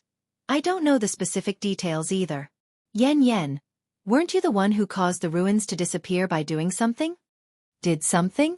Out of reflex, Bai Yan casts a glance at the shriveled-up Chi-Chi. Turns out he didn't just send me out. This little guy actually made the entire ruin disappear altogether. Monarch, Butterfly seems to have recalled something and grew urgent in her voice. During this period while you were away, the other domains have invaded. Elder Sky is currently dealing with the invaders, but I fear he might not be enough. Heavenly's gaze promptly grew heavy, his voice cold and hard. How did the news of my disappearance spread to the other domains? I don't know. Butterfly hung her head in apology, those eyes ashamed for her own incompetence. When Heavenly first returned, they had vanquished the spies that might have hidden themselves in the domain. The fact that the news still leaked meant there's a traitor among their ranks. Narrowing his eyes in, the man didn't speak for a good moment before loosening them again. Ning yen yen ling yen. We're going home. We're going home. Bai Yan did not speak as her eyes fell upon Gu Lao's now lifeless corpse. There's something weird going on in the sort of face she's making, like she's thought of something. The monarch mana. The sky had grown dark as countless individuals floated above the estate while gazing down at its defenders. Your monarchs can't come, so they sent you rabbles here instead? Sharp like a sword, Elder Sky confronts the enemy with a strong presence of his own. Ha ha ha ha. A roar of laughter breaks through the empty space over that comment. Your own monarch is now missing, and we all know it. I advise you and the rest to surrender now in order to avoid further deaths. Otherwise, do not blame us for not showing mercy. Speaking was a senior donning a flax-colored robe, his smirk contemptuous and arrogant. Going slightly pale in the face, Elder Sky forces down his inner panic. Who told you that our monarch is missing? He's merely in closed-door training. He will come out later when called upon. This may be their home ground, but the other monarchs have sent their strongest fighting force for this invasion. No matter how the battle proceeds, it's going to be ugly even if they do come out on top. Furthermore, it's extremely strange that all the other monarchs would unite together. In the past, they only attacked on their own, never as allies. Ho ho, the same senior sneered with sarcastic note. We naturally have our way of finding out the details. But from my view, Heavenly is nowhere close to being a true celestial. If he was back then, he wouldn't have simply sealed the monarchs in and left a hole for the likes of us to transverse through at will. Rush back to the Monarch Manor, 1. Thousands of years ago, Heavenly sealed the channels, licking the domains using his own power. It's just that. Tried as he might, the man lacked the necessary strength to completely cut off the link in its entirety. Therefore, it has now set up this twisted arrangement where the strong and mighty monarchs could not travel while their weaker subordinates could at will aside from entering the main world. Now we only want to know one thing. Heavenly Flame, is he alive? The most senior foe stares down at the defenders, his voice arrogant and brazen. J.I. Sky's eyes grew heavy. Our monarch is of course alive. If that's the reason you and the rest is here, then that's enough. You can leave now. The heavenly domain does not welcome the likes of you here. Ha ha ha. The senior bursts out laughing. Gee Sky, you think we will believe that? I cannot sense an ounce of Heavenly Flame's energy signature. Since you won't tell the truth, then don't blame us for being impolite. His eyes gradually filled up with killing intent as he raised a hand to give the signal. Kill them. The order given, the battle has begun as the thunder roared and the howling cry for blood rained down at the defenders.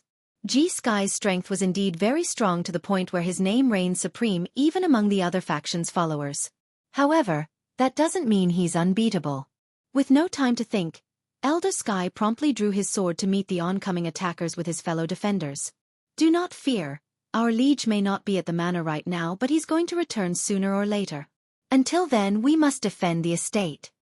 Unlike other powers, those living in the Monarch Manor are relatively united. And if they aren't, well, those people had long perished during the previous invasion by the other domains. That's why the Elder Council sought Heavenly's return.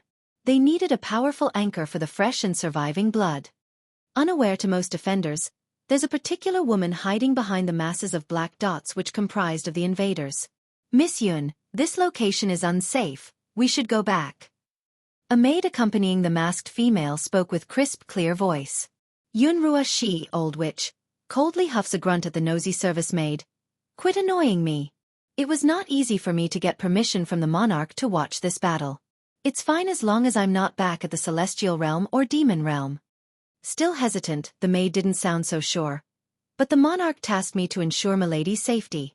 Right now I believe it's unsafe to continue watching from this distance. I implore you to leave immediately for a safer position. Is this how you're supposed to speak to your superior? Yun Ruoxi's expression darkened into a menacing glare due to the way she's being addressed. She's always been held in high prestige at the Celestial Palace, so this attitude insulted her ego. Know that none in the Dust Frost domain dares to speak to me in such a manner. You are nothing but a servant to the monarch, so watch your tongue. Pinning the maid with her glare, Yun Ruoxi was deliberating on how to punish this servant after she gets back. This vile old witch has never been one to let others go. Now, who doesn't know that I'm the most beloved woman of the monarch? The maid looked stiff despite not agreeing. Nevertheless, she bowed her head to avoid further conflict. Rush back to the monarch manor too. The monarch ordered you to serve me, that means you only need to follow me and do as I say. Know that any woman who goes up against me ends up miserable or in a ditch. Do you want to give it a try? Yun Ruoxi began to cackle like a true old witch. She's seriously falling into madness now that the restraints are off. Fortunately for this vile being, the wind around her were extremely loud. Coupling with the constant yelling from the battle beneath, none were able to pick up her voice. The maid's face went as white as one would expect though. She's not happy about Yun Ruoxi's style of being pompous and rude to everyone around herself. Besides, someone that hasn't even received a proper title from the monarch doesn't deserve such fine indulgences. Yet it's quite true, any female that got in the way of this old witch did find themselves in the gutters at a later fate. Yun Ruoxi saw the face the maid made there. For that, she's very pleased and grinned with baring teeth underneath that mask. That's the benefit of power. Now, I don't even need to hide my real self anymore. Like now, it's so pleasing to see the horror on their faces when I start making threats. And just you wait, Bai Yen. I have already reached a height you can never achieve. Once the Dust Frost domain attacks the main world, not even the demons can protect you anymore. Now stay quiet while I watch this show. Yun Ruoxi was done and turns her attention back to Xueqi and the others. This war is not something one comes across easily.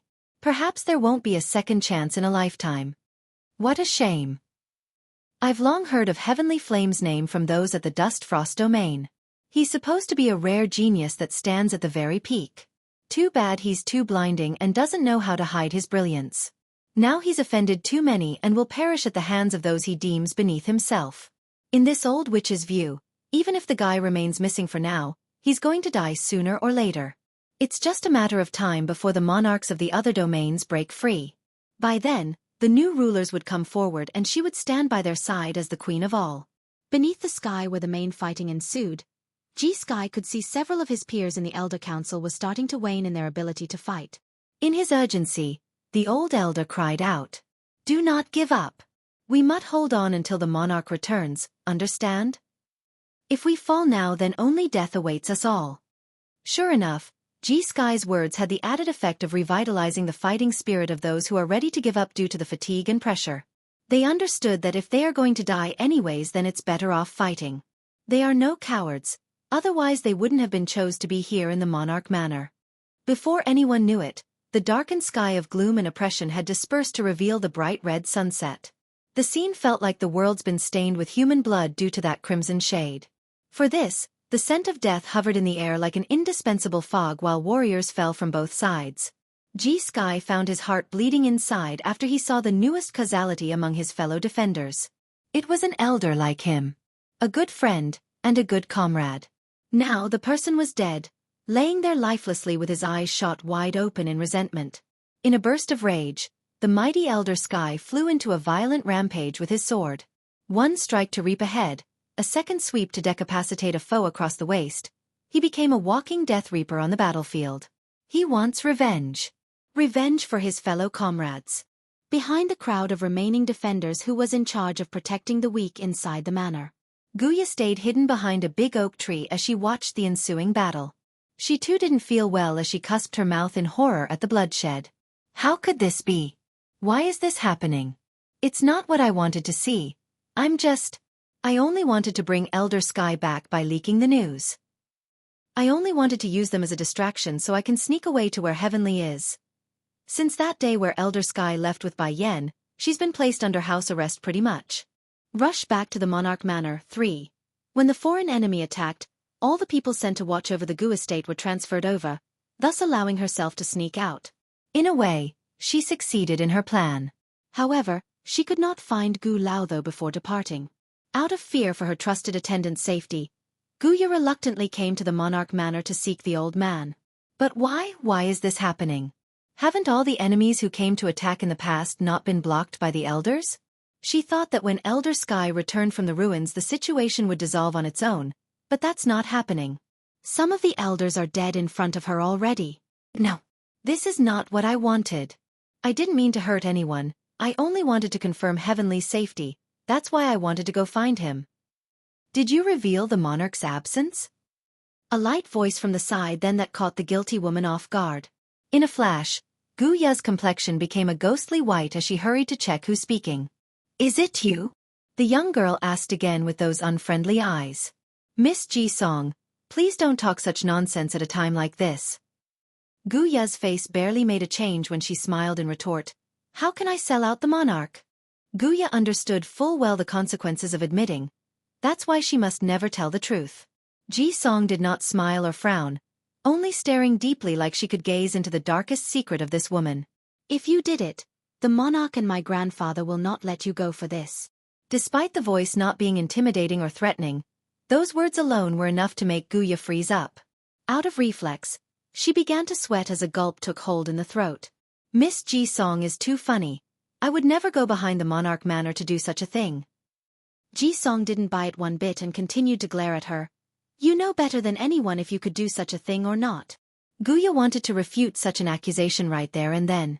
Unfortunately, her voice disappeared as she opened that mouth to deny because those dead bodies had come into her sight once again. With the monarch's influence. He's bound to discover the truth that I did it. If there wasn't any casualty then it's one thing, but even some of the elders are dead. He won't let me go for this even if I didn't mean to do it. Miss Ji-song, I'm only here to look for Gu Lao. Have you seen him? Guya presses down her inner panic and barely managed to smile as she asked. Ji-song didn't give a reply to that right away, instead, she slowly looked upwards at the invaders, probably dead by now. Elder 6 and Elder 7 is already dead at the hands of these evil men. He should be no different. Her little heart has been set on Guya being the perpetrator of instigating this invasion, so her mood wasn't very up. What's more, she could see the flash of panic when she called out the woman. She may not be intelligent and sharp like her elders, but she's not oblivious to those who lie. Guya's figure appeared very stiff after that comment. Pulling her lips into a frown. In that case, I will go look for him elsewhere.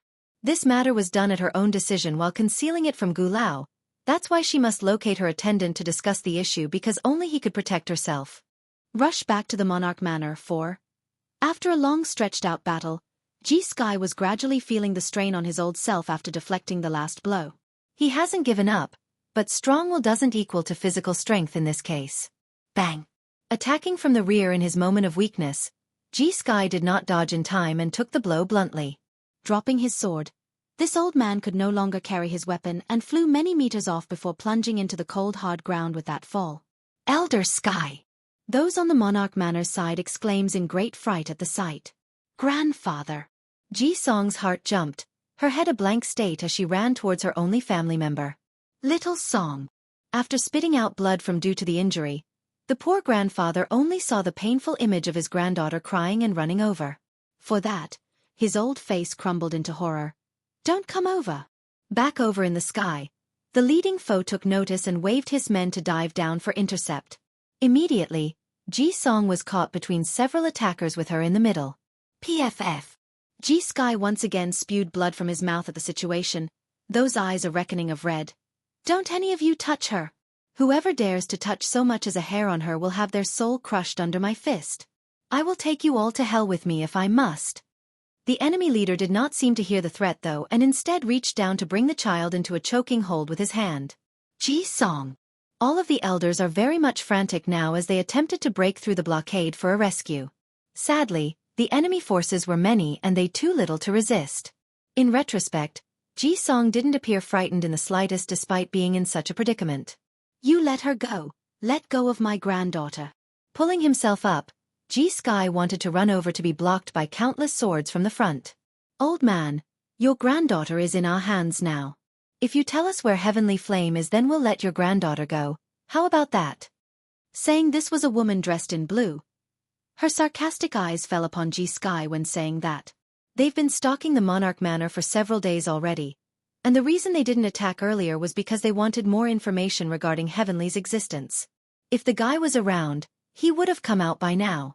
And as they all see, clearly the guy was either in great danger or seriously injured. Regardless, it's the time to press their advantage. Furthermore, imagine they managed to capture the infamous Heavenly Flame alive? That would be a merit worthy of going into the history books. My grandfather won't ever tell you anything. Ji-song coldly met the blue-dressed woman, her head held high in proud proclamation. He is absolutely loyal to the monarch. Even if you kill me, he won't say a thing. Is that right? The woman slowly strolled forward and grabbed over Ji-song from the guy. With slight flecks of her slender finger, a huge pinch of red promptly shone through the child's cheek after the act. Who doesn't know Elder Sky of the Heavenly Domain is extremely fond of his own granddaughter? I like to see if you are more important today or that Heavenly Flame is more important. Rush back to the Monarch Manor. 5.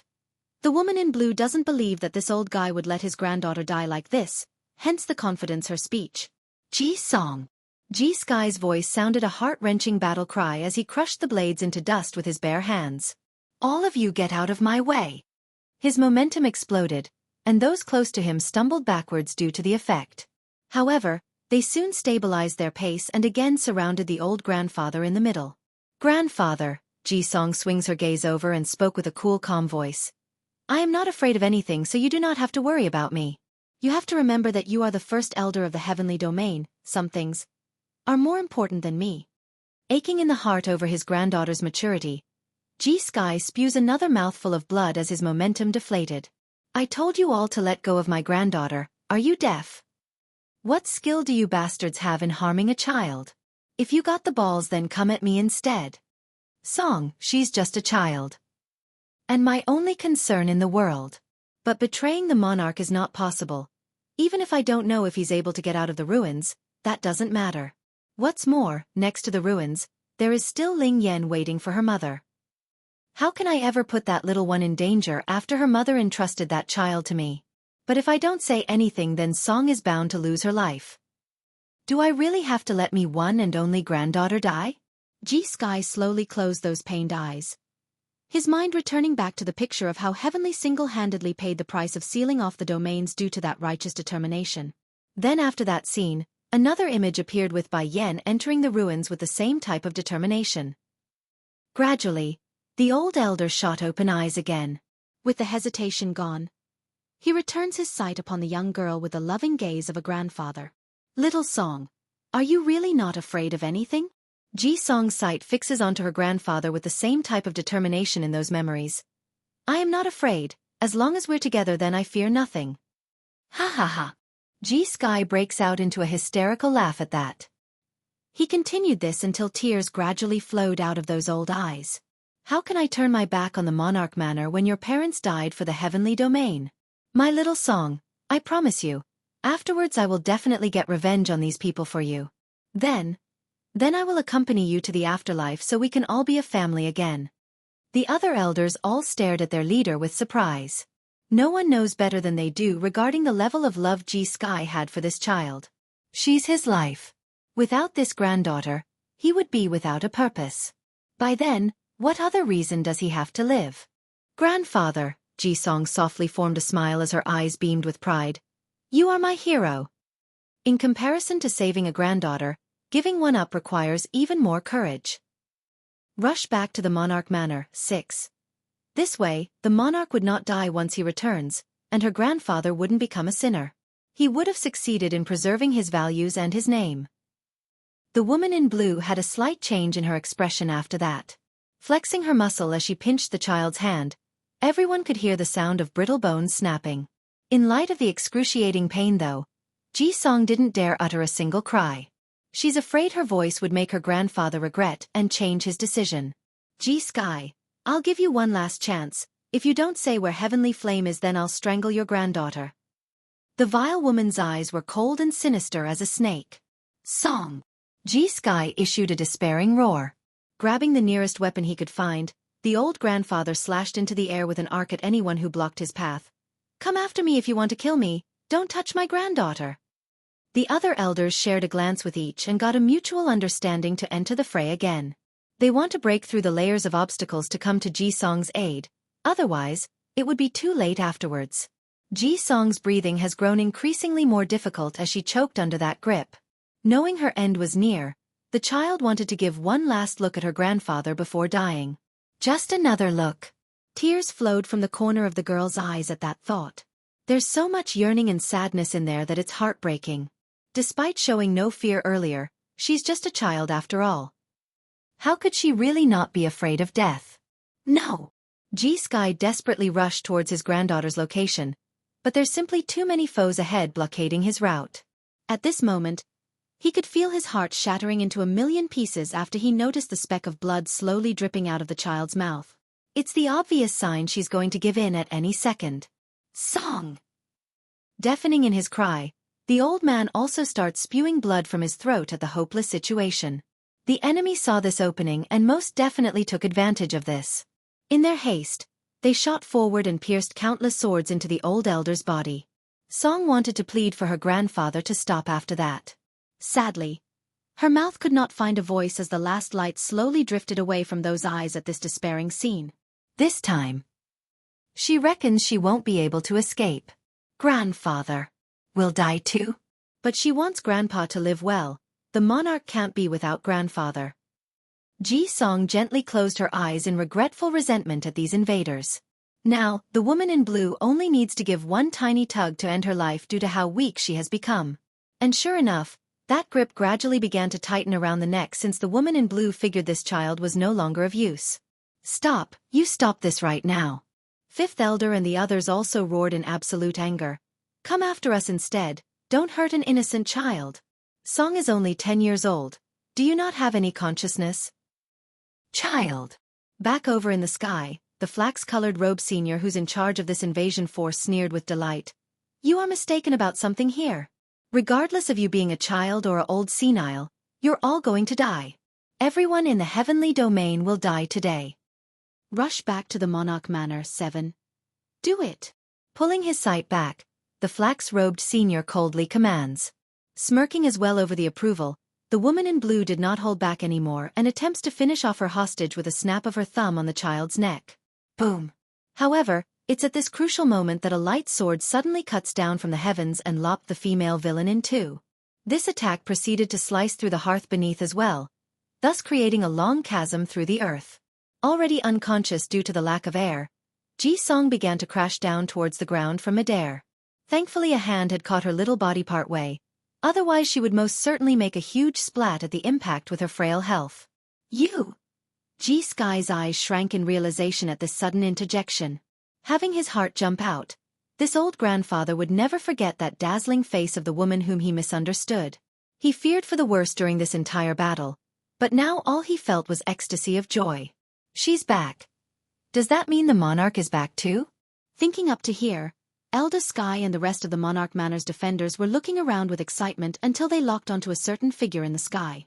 It's true. Monarch. The monarch is back. He's really back. At this very moment, the elders are full of joy on their faces as a warm current surged from within their once despairing heart. As long as the monarch is here, none of the people who came today can leave. We will avenge our comrades on the battlefield. Bai Yan did not pay attention to these people in light of the messy scene. Rather, she's preoccupied with feeding a medicine to her little friend whom she caught. Cool to the touch, Ji-song's eyelash flutters as she slowly regained consciousness. Murmuring in the voice, Mrs. D. Not uttering a word in light of her own innards churning with anger at what has transpired, Bai Yan hands the patient over to her own mother Bai Ning. Mother, help me look after her and Ling Yan. I need to deal with this first. Okay. The grandfather happily nodded. She has no doubt her proud daughter could deal with these fools. What's more, there's also her husband Yun Feng here. There's no way her man would let their daughter get hurt. Go mother! Di Ling Yan gleefully shouts in support. She could already see these poor people crying for mercy. Isn't living a good thing? Why do these people always like to go up against mother? Heavenly flame! The most senior leader of the invasion force bypassed Bai Yan's figure with his sight and locked onto the man behind her. Instantly, his breath stopped in tense agitation. Didn't that person send news that Heavenly Flame is missing? Why is he back now? I only want to know who told you lot about my disappearance? Heavenly coldly demands. It's a secret that is only known to those within my estate. Monarch. Ji-song pants and coughs as she spoke with those weak frail voice. I probably know who it is. Who? He swings around to ask the child. Rush back to the Monarch Manor 8. It should be Guya. Speaking of the name, Ji-song's found her body emptying out as the sweat poured out of the forehead. Guya. These two words smashed into everyone's heart like a hammer. Fortunately for the woman herself, Guya had snuck away earlier. Otherwise, she would most certainly faint away due to the fright of being exposed. Song, Ji-sky had just come back to his senses after hearing the name. Going pale, this old grandfather hurriedly spoke. You are absolutely certain? Guya was known to love the monarch, so they never did anything about her obsession before. Now it's become known she's the one responsible for this tragedy? Without question, it's shocking to the defenders. I bumped into Guya when I was coming over. She was sneaking around and watching in the back. I found her behavior very strange, so I got suspicious and asked her if she's the one who leaked the news of the monarch's disappearance. She got very nervous and frantic when I did, that's why I believes it's her. Ji-song then shifts her sight upon Heavenly, that voice weak but clear. Monarch, you need to investigate this. I do not know the specifics and can only provide this much information. Sure enough, the man's gaze narrowed into a dangerous slit. No one knows how much anger he has in his heart. Because of Guya, the victims of today's battle are numerous. And because of that woman, Ji-sky and his granddaughter were also nearly killed. Such a crime cannot go unanswered. If true, he would never let her go. I understand. I will send others to investigate this matter. If it's proven true that she's responsible, I will have her pay for everything. The death of the brothers and sisters of the Monarch Manor will not be in vain. Heavenly's voice was firm and without question. Now, I must deal with these bastards from the other domains first, then I will handle the internal affairs. No matter who it is, if they had a hand in leaking the detail of my disappearance, they too will die like these attackers. The hearts of the elders were also in full swing. Compared with Guya, they are more likely to believe in the words of Ji-song, whom they watched grow from a baby. Sure, they don't have the exact evidence yet, but that's not an issue once the battle here clears up. If that woman was responsible, there's going to be a trail to follow. You don't need to get your hands dirty. I alone am enough to deal with this lot. Bai Yan cuts in then and slowly presented herself before the enemy army with that contemptible smirk. She still has a bone to pick with these people from the other domains. Bai Yan hasn't forgotten it was they who attacked the demon realm and caused state teacher's death, so murdering them as payback was the least she could do as an interest before the main show. Yan. Heavenly sounded surprised by the way his daughter acted. If he's not wrong, there's an intense murderous aura coming off of Bai Yan's body. Can't be. They provoked her in some way that I'm not aware of? Father, before I came to the heavenly domain, the demon realm was attacked by people like them. In order to eradicate those assailants, my husband could not accompany me here. If my guess is not wrong, those who attacked that day are hailing from the same domain as this bunch. Father? Elder Sky looked up in shock, his face in disbelief at the two speaking bodies. Did I just hear it wrong? Mrs. D called the monarch father? The demon realm? Not letting Elder Sky ask the question, the leading senior of the invading force spoke first. Demon realm? You're the queen of the demons? The queen of the demon realm. She's Heavenly's daughter? This is not good for the rest of the domains. Rush back to the Monarch Manor, 9. Yes, I'm the queen of the demon realm, and likewise, I'm Heavenly's daughter. Bai Yan's faint smile gradually turned cold and menacing, spreading her killing intent across the battlefield and stirring up a cyclone around the air. Ji-sky's expression changed instantly over that confirmation. Looking back and forth between the parent and child, this most senior member of the elders wanted to say something only to discover he's lost his voice. This was especially true when he saw Bai Ning to the sky, causing that shock to magnify by several folds. This girl is the monarch's daughter. In other words, her mother is the monarch's wife? And what did I do before? I harmed the monarch's wife by mistake. This time I won't be forgiven for sure. Nothing will be able to atone for that sin. The night has become increasingly more intense by this point, thus shrouding Yun Ruoxi's presence behind the main invasion force. This old witch was currently clenching her fist until the nails had pierced into her palm due to jealousy. Why is Bai Yan appearing here of all places?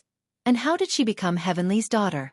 I had to go through great lengths before becoming the mistress of the Dust Frost domain, yet she gets everything without lifting a finger. Why is it always her?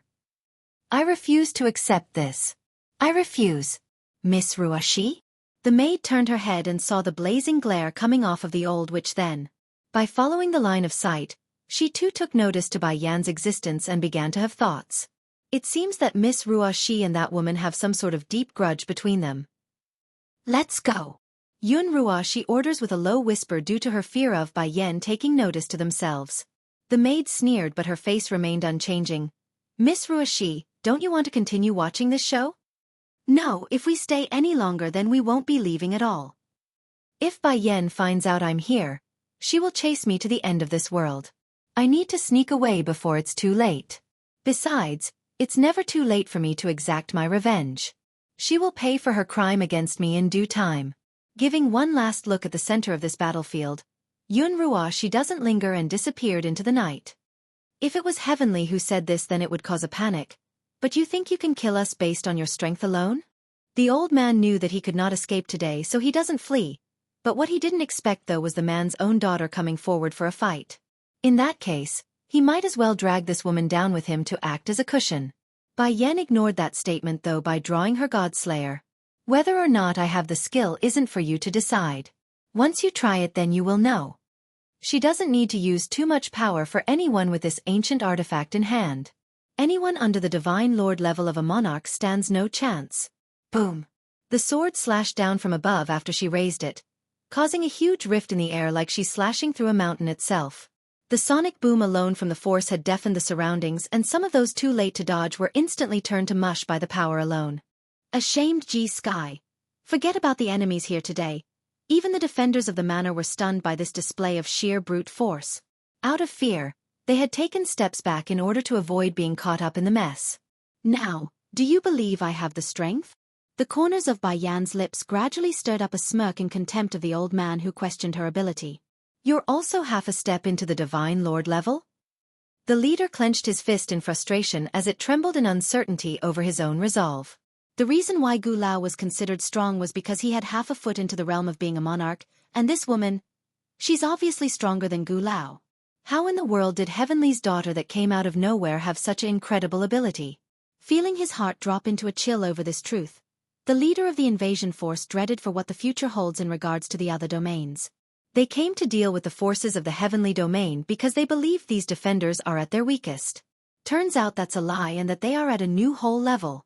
But running away was too late even if the old senior wanted to buy this point. Why was that? Because Bai Yan had already appeared behind his back with the Godslayer and slashed down. Fortunately for this old man, he managed to react in time and used his own blade to deflect the first strike. Of course, he still suffered incredible damage from the impact and got blown away several meters due to the sheer force. And as if that wasn't enough, Bai Yan quickly followed up with a second strike with her leg. It hit him and hit him hard in the stomach, causing him to gasp as the air left him. Shooting out like an arrow, the old man found himself unable to speak when he wanted to plead for mercy after a series of incessant coughs.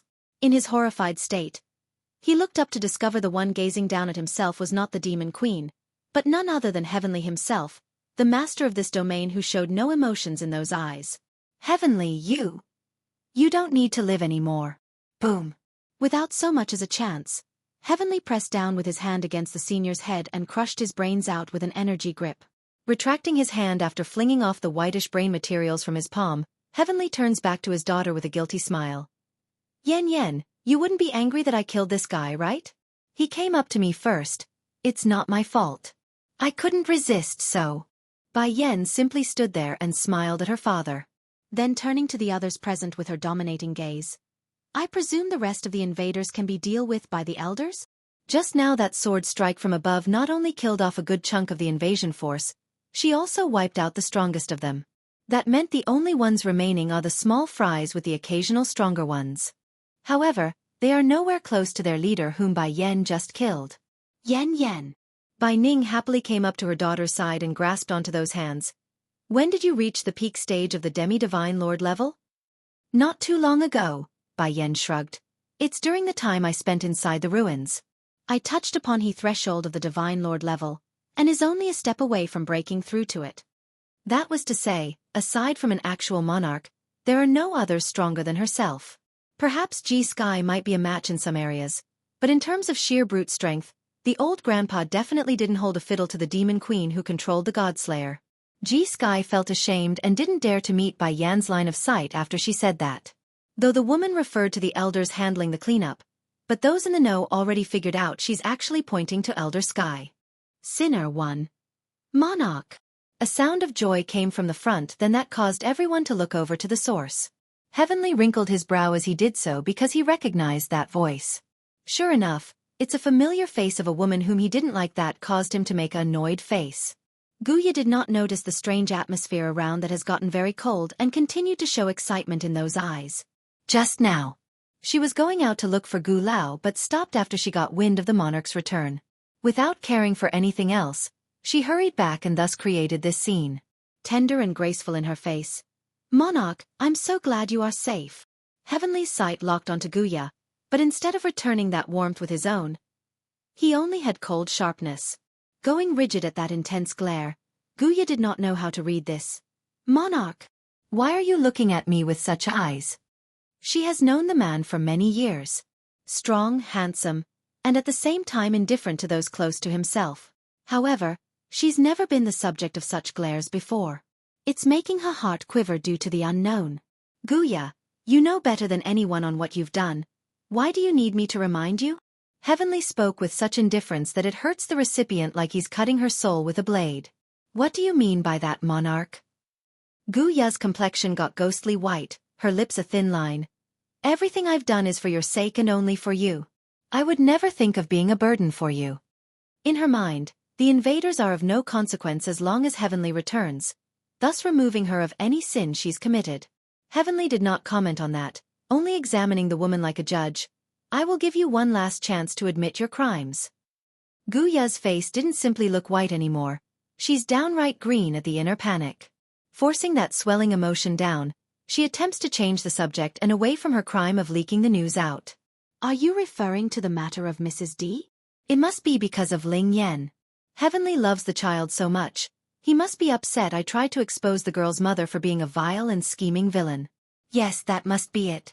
That idea in mind, Guya's gaze quickly swept over Bai Yan and Bai Ning's body and grew sour inside. She's very jealous of those two for being able to stand beside her absolute love while she could only watch from afar. Really?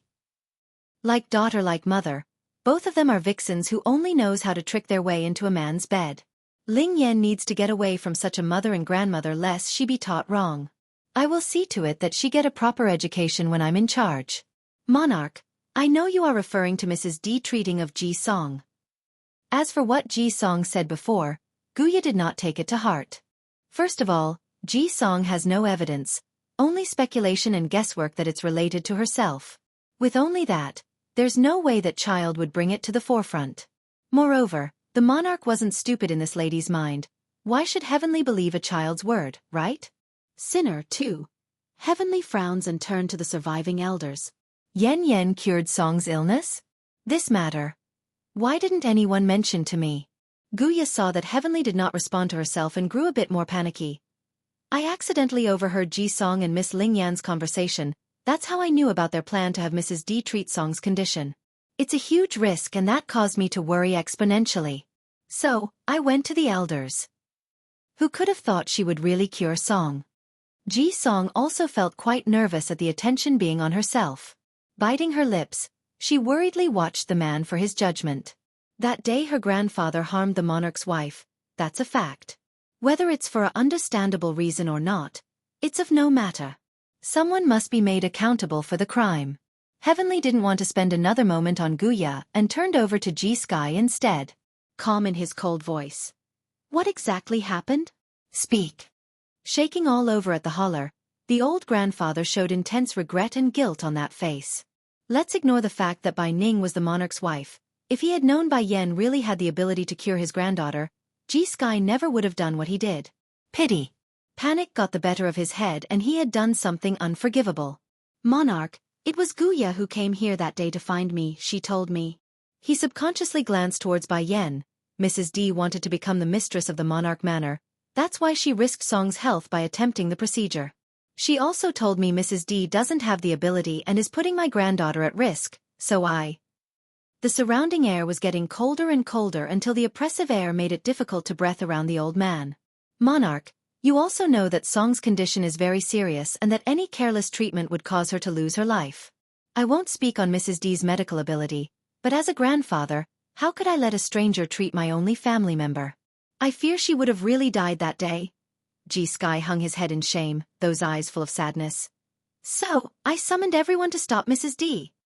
Heavenly stayed quiet after hearing the details, but the violent surge of air coming off around his body made the whole area dangerously hair-raising. So that's it. In my own house, my daughter was subjected to such maltreatment. Instead of treating her with respect and absolute loyalty, they saw her as a criminal and a liar.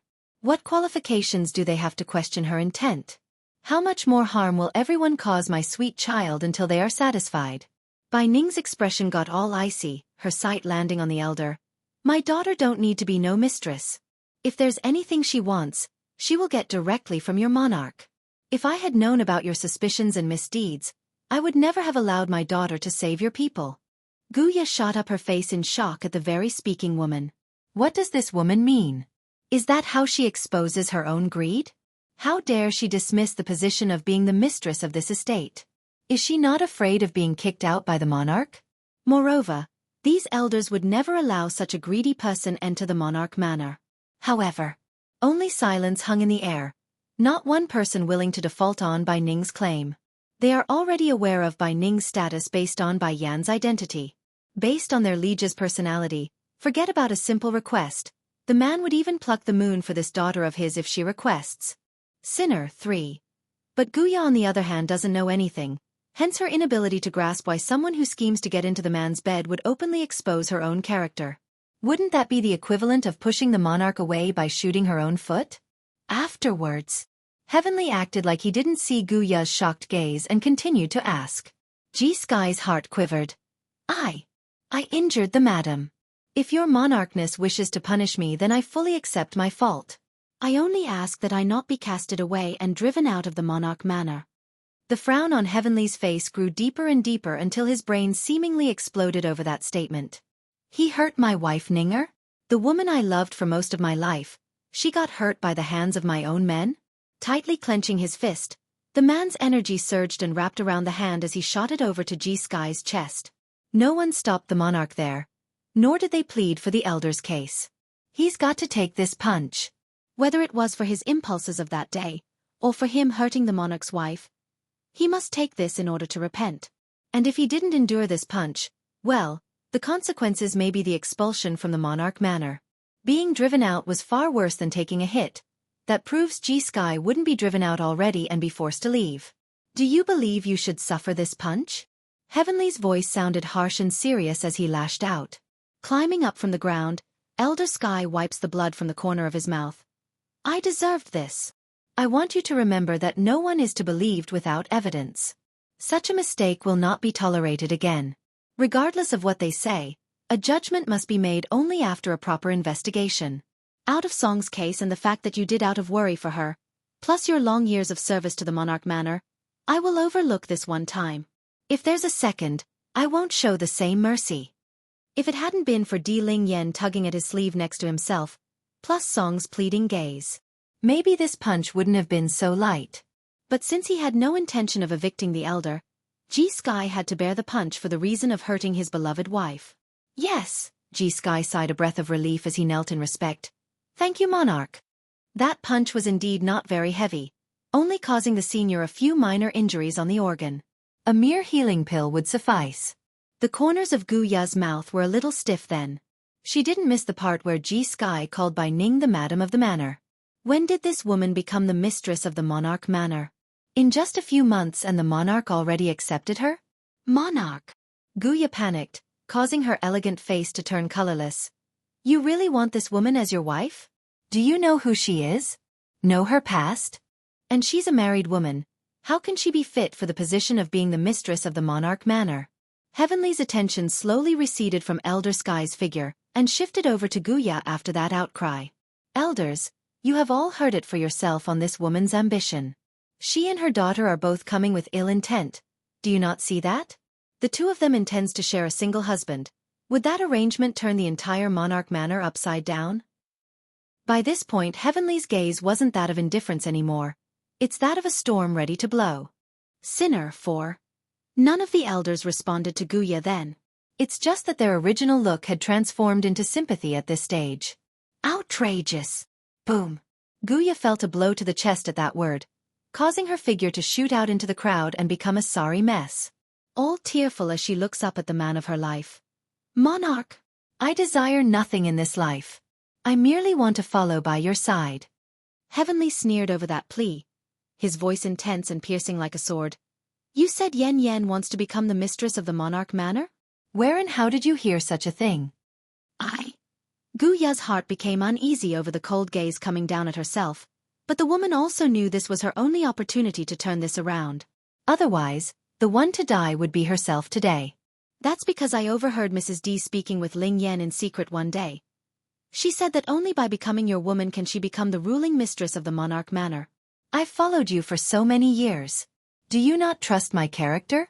Everything I do is for yours and the monarch manor's sake. Growing red in the eye like she's about to cry, the level of grievance would make one believe she suffered great harm to the soul by the mere accusation. Heavenly growled a laugh in retort. I ordered you to confess to Song's accusation and nothing else. However, it surprises me that I could hear so much more directly from your mouth. Guya's expression instantly froze into a popsicle. What? Song actually accused me of those speculations? That's merely her guess.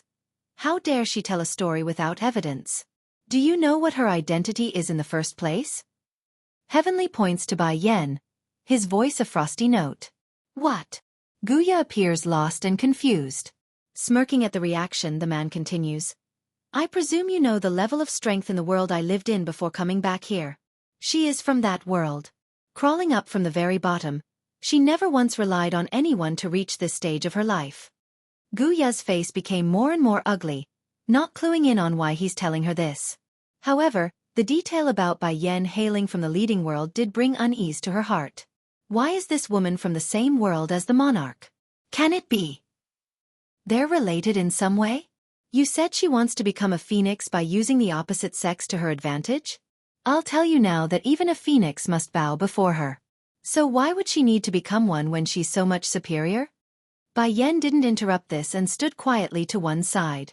From the very beginning, the Demon Queen had known this Guya had motives towards the owner of this domain. It's just that before, she didn't realize Heavenly was Yun Feng himself.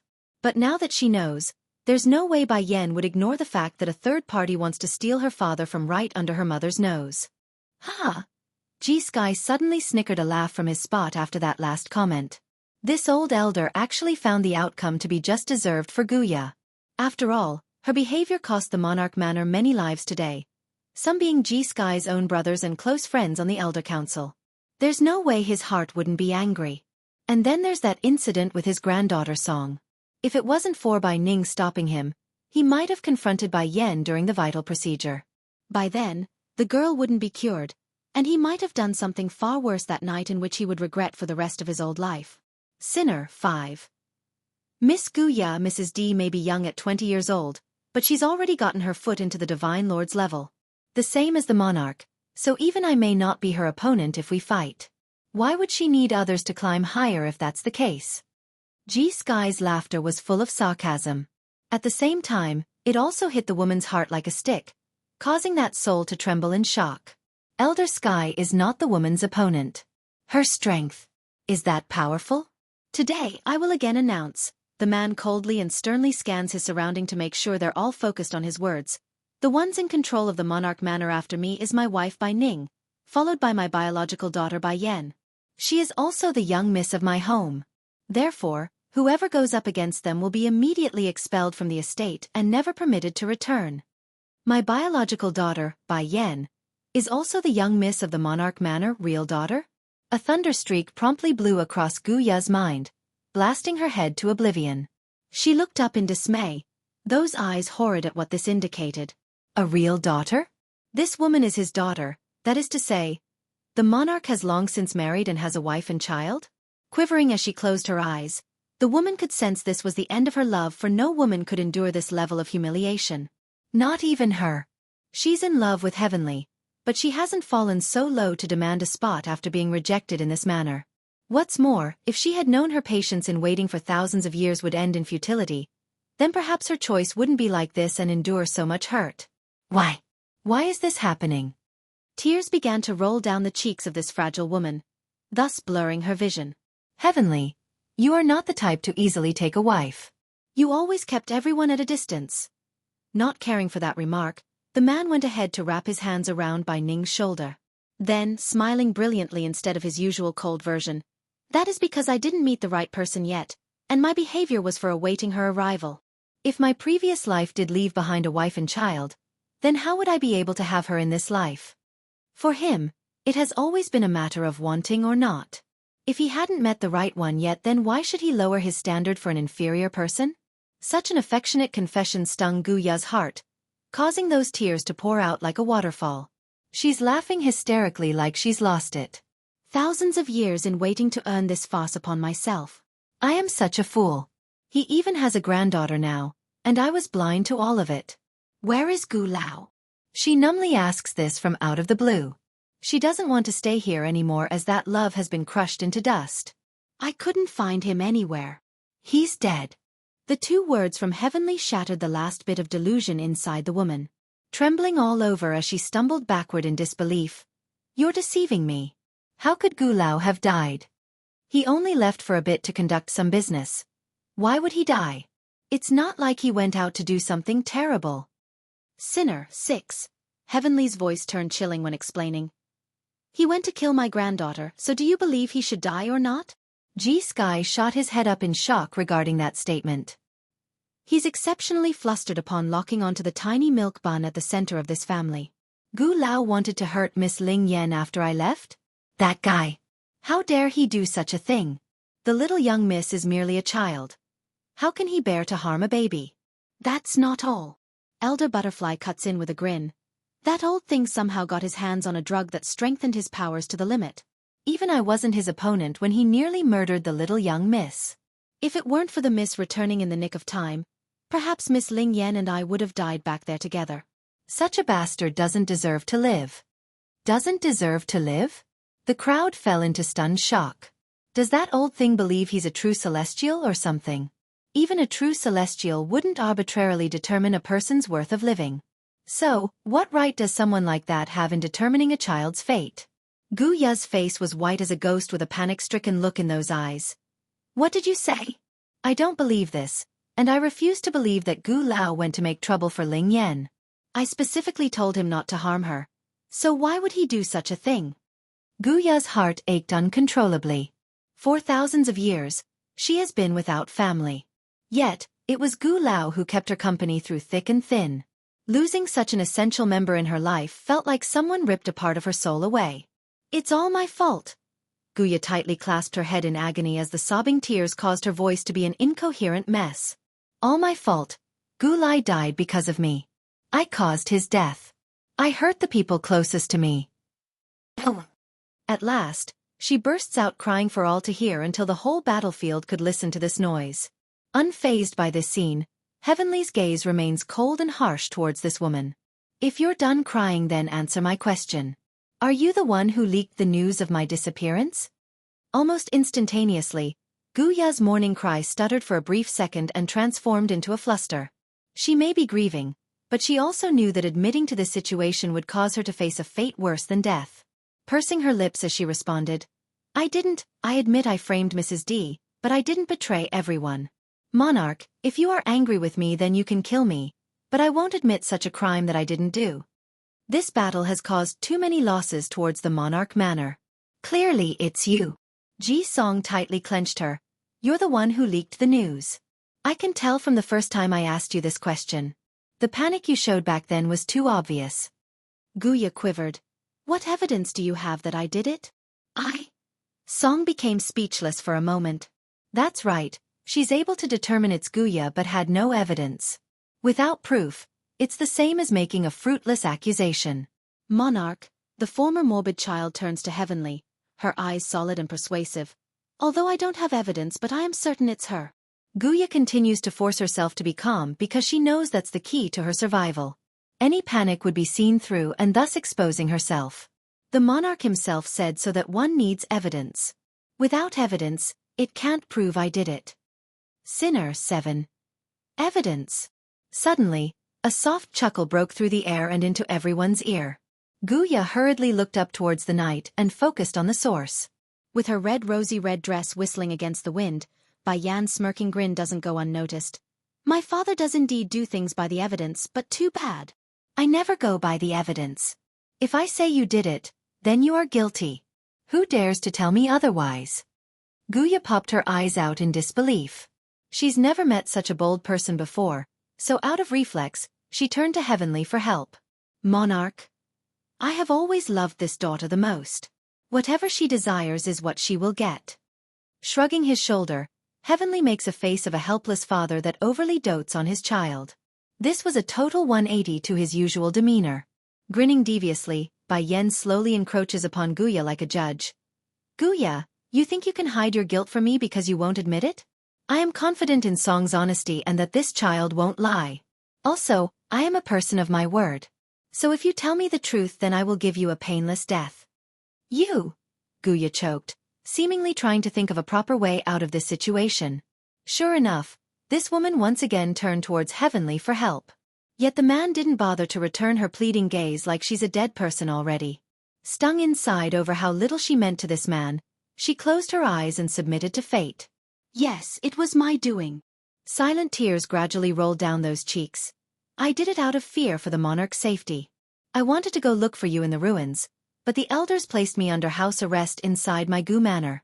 That's why I came up with the plan of making diversions so I can come out. I was merely doing it for his sake. I never intended to make things spiral out of control. Monarch, what came afterward was never my intent. I honestly believed Elder Sky would be able to cope with anything that came. I never intended for 6th Elder and 7th Elder to die. Crumbling to the ground as she wept, Guya finally let loose the guilt that's within herself. 6th Elder and 7th Elder treated me well. How can I ever bear to harm them? I didn't mean for any of this. 3rd Elder, you exploded at that last comment. Not intentional? Do you think a single word like not intentional can erase your crime? Do you know what you've done? The damage you've done? Your selfishness killed them and everyone today. Elder Butterfly didn't yell like her peer but pursed her lips in anger as well. Since her return, she's seen the corpses of her fellow peers on the ground after their demise. They may not be the closest of the bunch, but they've worked together for many years. There's no way her mood wouldn't be affected. This was especially true when the reasoning behind their death came under the reason of a selfish woman only out to think for herself. Guya, I originally thought you were a girl with a conscience, but an animal had apparently devoured your consciousness. Your actions are an utter betrayal to the monarch manor. I can't wait to break your body to avenge 6th and 7th Elder. Kill this woman and avenge the 2 deceased elders. And this time, if not the monarch's return in the nick of time, our entire force would have been decimated. Miss Ji Song would have also lost her life. All this is because of Guya's betray. I request she be hanged for her crimes. Several of the defenders cried in outrage. Guya's doomsday. 1. Criminal? Guya looked blankly around the clamoring around who wants to see her hung. She's confused by their vigor. How could I be a criminal? I merely wanted to find the monarch at the ruins. I never intended to kill the elders. It's not my intention. Why do all these people want to destroy me? I am not wrong. I don't deserve this. Monarch, we must avenge our dead brothers and sisters. Elder, you got all red in the eyes when glaring at the one responsible. She caused so many deaths today, both on our side and the enemy's. For the sake of everyone who suffered under her ploy, we mustn't let her die too easily. She must suffer as much as we all did. Guya gasped in shock. She thought death was scary before, but that demand sent her quivering uncontrollably. You promised me you would give me a swift death. You can't let them do this to me. Bai Yan smiled at that. I promised I would give you a clean death, but unfortunately, I never said I would control what the others would do. In other words, she won't torture her but won't stop them from tormenting her either. The mood of the elders rose with those words. At first they worried about the promise made of not making it painful for Guya. However, this twist of words left them hopeful for what was to come. How can you not keep your promise as a demi-divine lord? Climbing up from the ground, Guya yells out in frustration at being played. She's furious and wants to devour this deceitful woman. If eyes could kill, then Bai Yan would be butchered by this point. When did my words not count? Bai Yan bared her teeth as she grinned. I only said I wouldn't make it painful. Never did I say a word about others. You are the one who didn't listen to my words properly. Father, mother, I am tired now, so I'm leaving this matter in your hands. Without caring for the gazes coming her way over that remark, Bai Yan swings around with Ling Yan in tow. No! A sharp cry pierces through the night as Guya watched those whom she considered allies until now slowly closed in on herself. There's no room for retreat with a wall behind her back, only endless pain for what she's done. Guya, we've treated you well for all these years and this is the way you repay our kindness? Shaking his head in disappointment, Elder Sky never thought the day would come where Guya betrays the monarch manor. And she also killed 2 of the elders. Elder Sky, I did not mean for any of this, woo-woo. I did not know this would happen. If you hadn't stopped me from going out to look for the monarch, then I wouldn't have come up with such a plan either. Please let me die a quick death, please. She cried and knelt before G Sky with her arms clinging to that leg. She's hardly the elegant maiden from way past, only a pitiful woman who betrayed everyone for her selfish greed. Guya's doomsday, too. A selfish person like you still want to die a quick death? If we let you off the hook, then how can we ever face our deceased brothers and sisters? G Sky's gaze grew sharp and deadly, pinning Guya like prey ready to be slaughtered. You eavesdropped on our conversation and used our method to bring back the monarch. Fine, we can ignore that. As long as the monarch returns, then we don't mind who carries out the mission. However, I never would have thought you would sacrifice so many people for your selfishness. Guya, how do you expect us to forgive you? What right do you have to request this of us? Guya's hands slowly loosened as her body collapsed against the dirt. She's never felt so helpless and weak in her entire life, for it dawns on her. These people aren't going to let her die quickly regardless of what she did. I won't go like this. If I die, then I will die by my own hands. At the thought, Guya's palm quietly gathered strength and attempted to strike down against her forehead. She's determined to meet her maker by her own means and not by the torture of others. Bang! Elder Butterfly, who's been paying close attention to anything out of the ordinary, naturally caught on to this. As such, the elder's foot moved quicker than Guya and kicked her several meters away. Want to die? Not so easy, Guya. I will make sure you regret ever betraying us in this lifetime. The female elder sneers in contempt. Due to the injury, Guya slowly turned towards Heavenly out of reflex and spat blood from the mouth. In her eyes, there's affection, yearning, and regret. But there's no hatred. No matter how this man treats her, she's unable to hate him.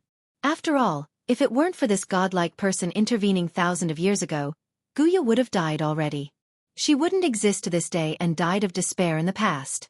Monarch, if given the same chance, I will continue to love you and not regret my choice.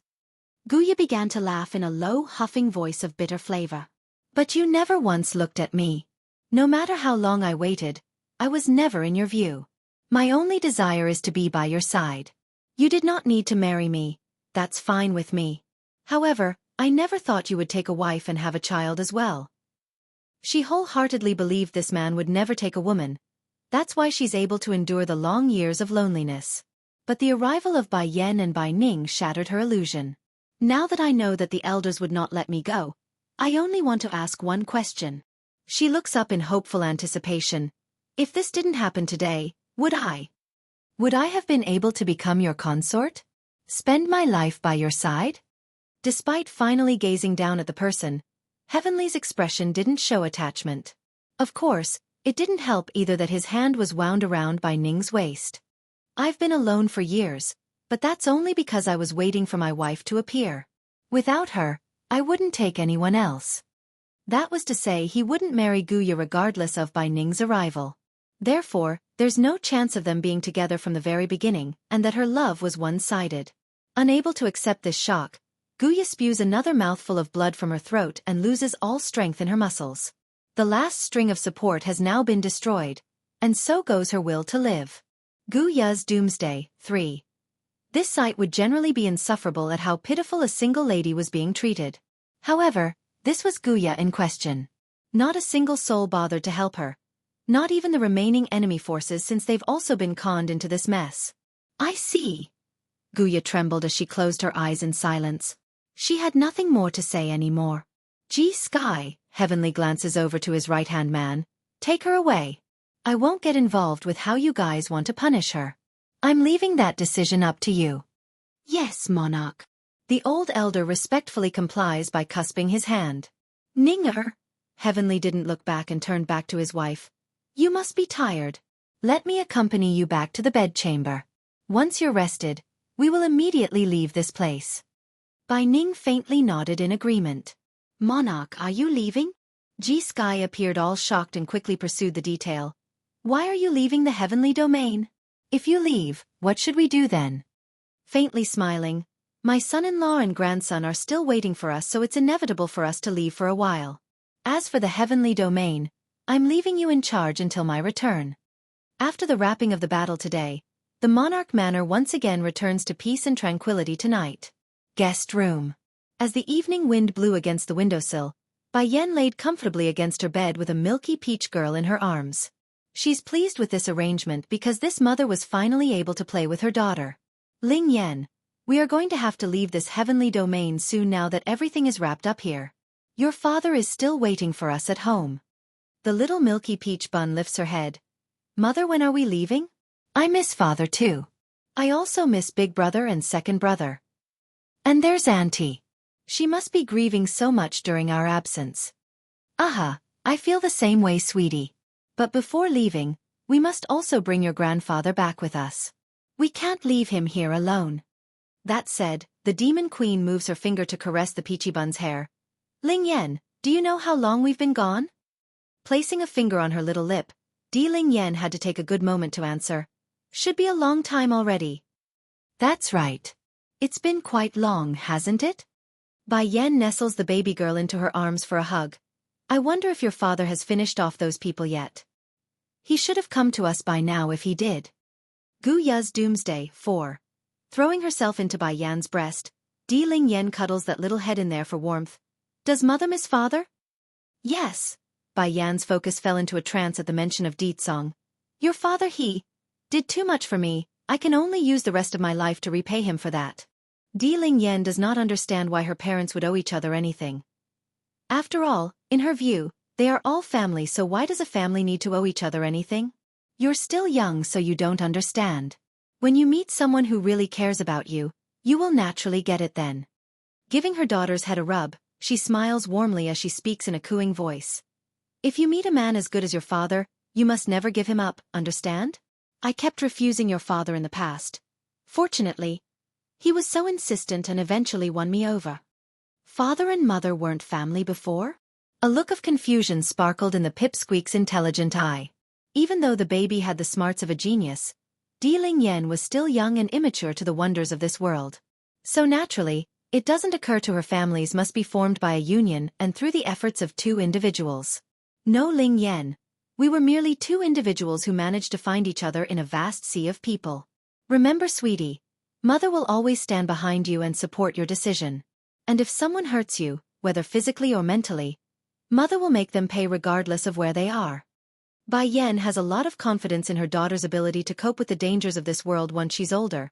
But when it comes to love, that's an emotion no woman could say they're confident with.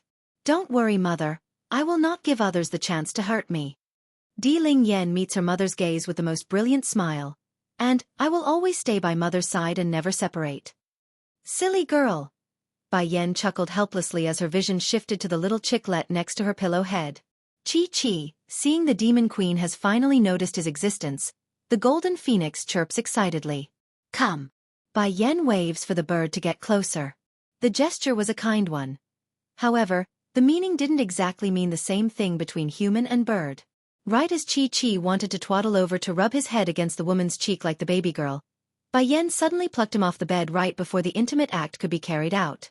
Qi, you will stay by Ling Yan's side from now on, understand? First turning to stare at the pipsqueak, then back at the demon queen, the golden chicklet phoenix shivered out of reflex at the thought of being eaten. Qi cries and jumps in a panic, desperately shaking his tiny head in order to convey his meaning. I don't want to follow this girl. She said I looked tasty before and it's not safe. Bai Yan naturally got the meaning and started to stroke her chin, gazing down at the bird's golden fluffy fur. Your fur looks very good. Shrieking in horror at the last comment, Qi got all fearful and shrank into a ball, thus causing him to nearly roll off of Bai Yan's hand altogether. Gu Ya's Doomsday, 5. So, Bai Yan suddenly gets all threatening with that oh-so-sweet smile. I'm considering using your fur feather to make a dress for my daughter. Almost immediately, you could see the beaming light of desire shooting out of Di Ling Yan's eyes right there and then. She's already imagining the picture of herself wearing a cute little dress made of golden fur feathers. Qi. Neither mother nor daughter is a good person. How could I have ever trusted this woman? Wanting to cry foul, Qi the golden sheik-ling suddenly found himself in a wolf's den, unable to escape for the life of him. Qi. He chirped and chirped with all his might to make himself look more substantial than he appears for some protection. Sadly, Qi-Chi's tiny stature and squeaky little chirping only made him all the cuter. Cocking her brow in amusement, Bai Yan almost couldn't hold herself back and laughed. It doesn't matter, does it? Your fur feathers will grow back eventually. I can wait until we get together the numbers to make a dress. Chirping much harder in frightened fear plastered across those eyes, Qi found his heart thumping hard like a drum being pounded away. If he weren't so brave and manly for his miniature size, the poor thing would have rolled over and dropped dead over those ideas by now. Without hesitation at the dreadful future, he promptly turned tail and attempted to escape from this pair of evil villains who wanted to use him as a stuffer. It's just that size matters in this case. Regardless of how much the poor guy wanted to run. He ran hard as he could in fact. Qi had already been caught between a pair of fingers around his head like a toy. Realizing this, he stiffly swings his head around to meet that horrific woman directly in the eye. Qi. Crying for real instead of simply sobbing, a drop of crystal tear that glistened with golden light trickled down the chicklet's eye and made a sparkling impact on the bed. Unlike ordinary birds, phoenix tears are a rarity and are highly prized materials for a range of professional fields. Since Qi was an ancient golden phoenix, his tears would of course create a magical scene. Di Ling Yan sounded surprised. Qi actually knows how to cry. I thought chickens don't shed tear but only get wet in the eye. If not, I don't need his feathers anymore. Her little face appears troubled. Make no mistake, the pipsqueak absolutely would love to have those golden fur feathers as material for her dress, but how could she ever make someone else cry for her personal gain? That wouldn't be within her character. Therefore, she decides to go against her own desire and deny the idea. Letting go of the golden fluff feather, Bai Yan leans against the bed like a true queen. Now are you willing to stay by Ling Yan's side? Still didn't quite get it yet. Qi simply stares into that gorgeous face of the demon queen. What? She was using that to scare me the entire time? So that I would know the girl wouldn't harm me? I know you're smart, and you've lived a long time, but if I hadn't shown up, I believe you would still be stuck inside that ruin. Ticking her lips into a smirk, Bai Yan grins with her teeth showing since she's got him. Sure enough, Qi got all quiet. Indeed, when his previous master left and put him inside that egg, his only hope was another person appearing inside the ruins and activating the release seal. Qi gradually, the initial fear from before dissipated at the thought. Slowly standing up, Bai Yan gets serious after seeing her idea has gone through. I cannot accompany my daughter at all times of the day. Therefore, I will need someone I trust watching over her for people that wants to harm her and the like, especially those misbehaving men. Do not let any of that type near her, understand? When reaching the last part of her sentence, the demon queen made sure to narrow her eyes in to get the point through. She won't prevent her daughter from finding a husband in the future, but that doesn't mean she won't vet for scums that might have ideas about the pipsqueak. It would be a utter failure on her part as a mother if she allowed such a thing to happen. Qi. Gu Ya's Doomsday 6. Nodding in understanding. Qi, I will protect the little young mistress from now on. Pouncing over excitedly, Di Ling Yan suddenly grabbed the little furry feather and kept rubbing him against her face. As a result of that act, Xueqi nearly puked blood from the pressure of those fingers and kept squeaking in pain. Realizing her strength was too big, the pipsqueak promptly loosened up and made an apologetic face by spitting out her tongue. "I'm sorry, Xueqi. I hurt you by accident. I promise to be more careful from now on. I'm just so happy. Big brother got little rice, and now I got little Xueqi, little Xueqi." As soon the fluff feather heard that name, he immediately exploded. "You are the little Xueqi, your whole family is the little Xueqi. Is it my fault that I can only make a Xueqi chirp? Why are you giving me such a vulgar name? Mother, why is little Xueqi looking at me like that?" Di Ling Yan blinks her big blue eyes in confusion. "Is he sick? Mother, can you check if little Xueqi is sick? If he is, I will feel awful if we don't help him." Bai Yan merely stared in awe at her own daughter's thought pattern. Sure, she gave Xueqi the name in the first place, but to call this bird little Xueqi like little rice was simply baffling. Looks like my children are all evil when it comes to naming. It's either little this, or little that. Suddenly, Bai Yan got all sympathetic to this little fellow to have this name planted on him. "He's fine." Bai Yan withdrew her gaze and smiled in pity. "I'm relieved then." Di Ling Yan excitedly flailed her legs around in the air as her face got all cherry red. "Mother, who do you think is more powerful? Little Rice or little Xueqi?"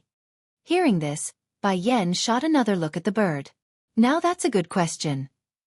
I wonder who is stronger when Xueqi grows older. At least right now little Rice will turn him into mincemeat with a single swipe. There's no question about that though. In the future, little Rice and little Xueqi will be good partners. It's best we don't let them fight." Bai Yan says a bit of musing. Nodding his little head in agreement, the pipsqueak likes the idea as well. "I think so too. No matter if it's little Rice or little Xueqi, if either of them gets hurt then I will be very sad. It's good that you're able to understand that point."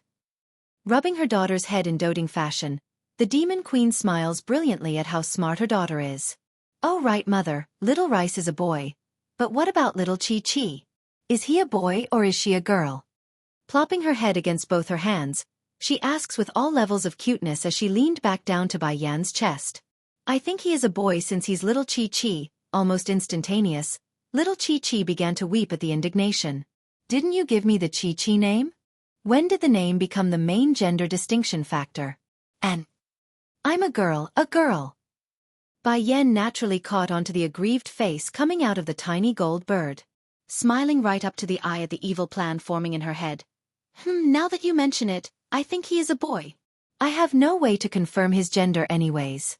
If he turns out to be a girl in the future then we can always change it back. But by then no one will care anyway. I wonder if cross-dressing will look good on this little guy." Merely at the thought of being able to play dress-up with golden fur death when he takes on a human form, Bai Yan would grin uncontrollably. "Oh!" Nodding but not getting it, Di Ling Yan doesn't dwell on the issue. "I bet Xueqi will be a handsome boy like little Rice when he grows older. I wonder if he's going to be a glutton like second brother. If he is, I need to watch out for my snacks then." Gu Ya's Doomsday 7. Bai Yan breaks out laughing. "Why are you exactly like your big brother in the way you see things?" "Because big brother is unique. There's no other like him in this world. But second brother is different. He eats everything that he gets his hands on. Mother, do you not see little Xueqi's appearance? He's bigger than before when we first met. He's probably sneaking a lot of food in secret. That's why I think he's a boy like second brother. They're both big gluttons." With all the happiness in the world, the pipsqueak explains her reasoning for thinking this golden fur feather was a male. Without surprise, Bai Yan examined the chicklet and discovered something she's been overlooking. This little thing. He really did grow a notch bigger after leaving the ruins. Suddenly, it's then the demon queen thought of something and caused her expression to make a subtle change. The peach blossom trees in the ruins are all fake. They're illusions created by pure spiritual energy. That's to say Xueqi is able to directly consume that energy source and grow unlike everyone else that needs time to absorb it through their skin by meditating. "I see, I understand now.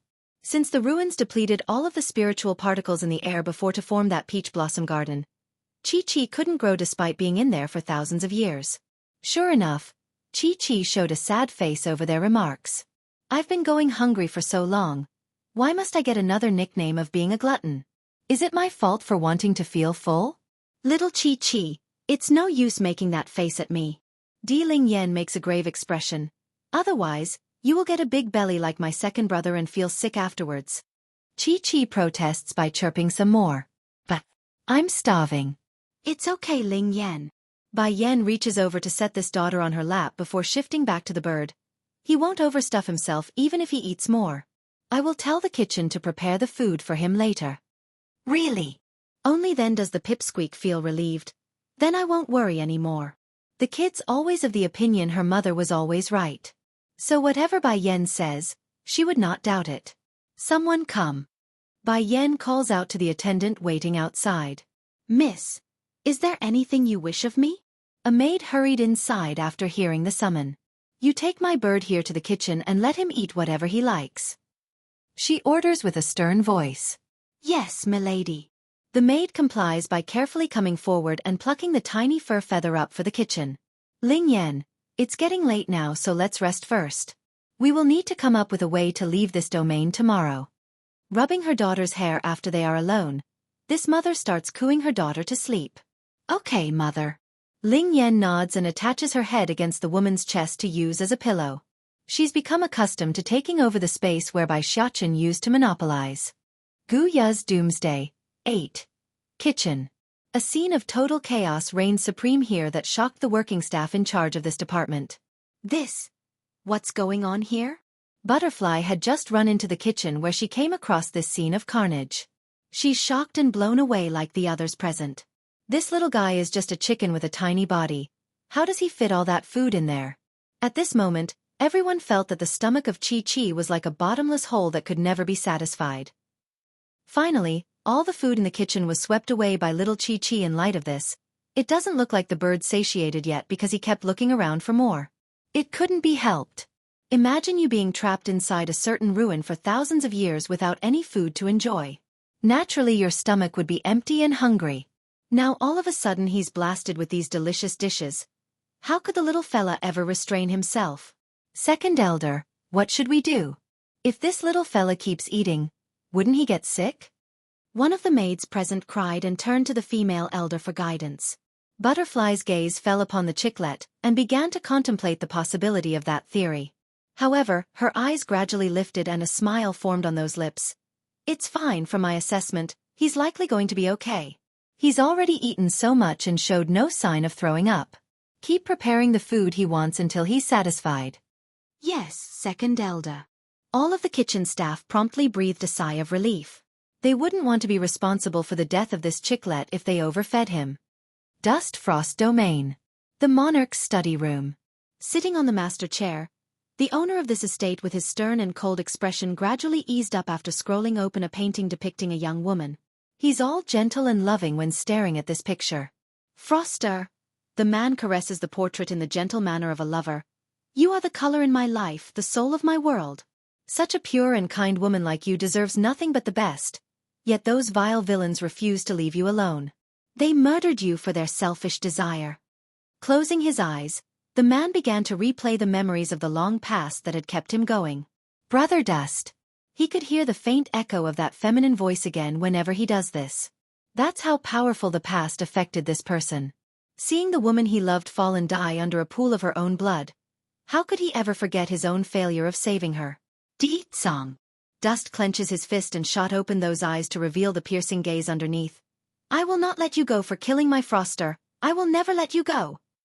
Gu Ya's Doomsday. 9. I want those people to be buried alive and burned in hell as an apology to my Froster. The ever-burning hatred in the man's eyes glowed through that iris, causing him to manifest an ominous aura that sent chills down to anyone unfortunate enough to draw close. Your monarchness, a voice suddenly came from the outside and interrupted his train of thought. Miss Ruoshi is back. Do you wish to meet her? Dust huffs a cold grunt before replying. Let her in. As you wish, my lord. The sound outside the study disappeared, followed by the sound of light footsteps quickly drawing closer.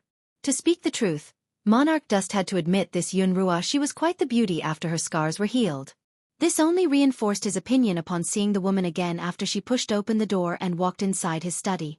However, it doesn't mean she's the most beautiful female he'd ever seen. It's only average compared to the ones in his harem. What's the matter? Dust's voice sounded unsympathetic. Towards that cold indifference, Yun Ruoshi had become accustomed to this and didn't appear fazed by the attitude. After all, this man treated everyone the same way, including those concubines inside the harem. Monarch Dust, I went to the heavenly domain. Making a faint giggle, this old witch plays the delicate fair maiden card despite her age, holding back his inner disgust. And then, by coincidence, I encountered my greatest nemesis there. I saw Bai Yen, the queen of the demon realm. In that moment, Dust's usual cold indifference vanished and was replaced by a tense harshness as he stood up. Who did you say you saw? The demon queen. Yes, I saw her, and she's Monarch Heavenly Flame's very own daughter. Yun Ruoshi didn't expect such a strong reaction, so her confidence diminished significantly there. I knew before that Song had married a human woman. His focus locks onto the old witch like he's ready to pounce. What else do you know about that woman? What type of person is this demon queen? Is she like Song or the opposite? I want to know everything. Taken aback there by the endless demands, Yun Ruoshi got all quiet to collect herself. Bai Yen is a beautiful woman. She may not like to admit it, but Yun Ruoshi had to concede that her rival was at a different level to her own beauty. Beautiful. Dust snickers with disdain at the very notion. Song is not someone that cares about one's appearance.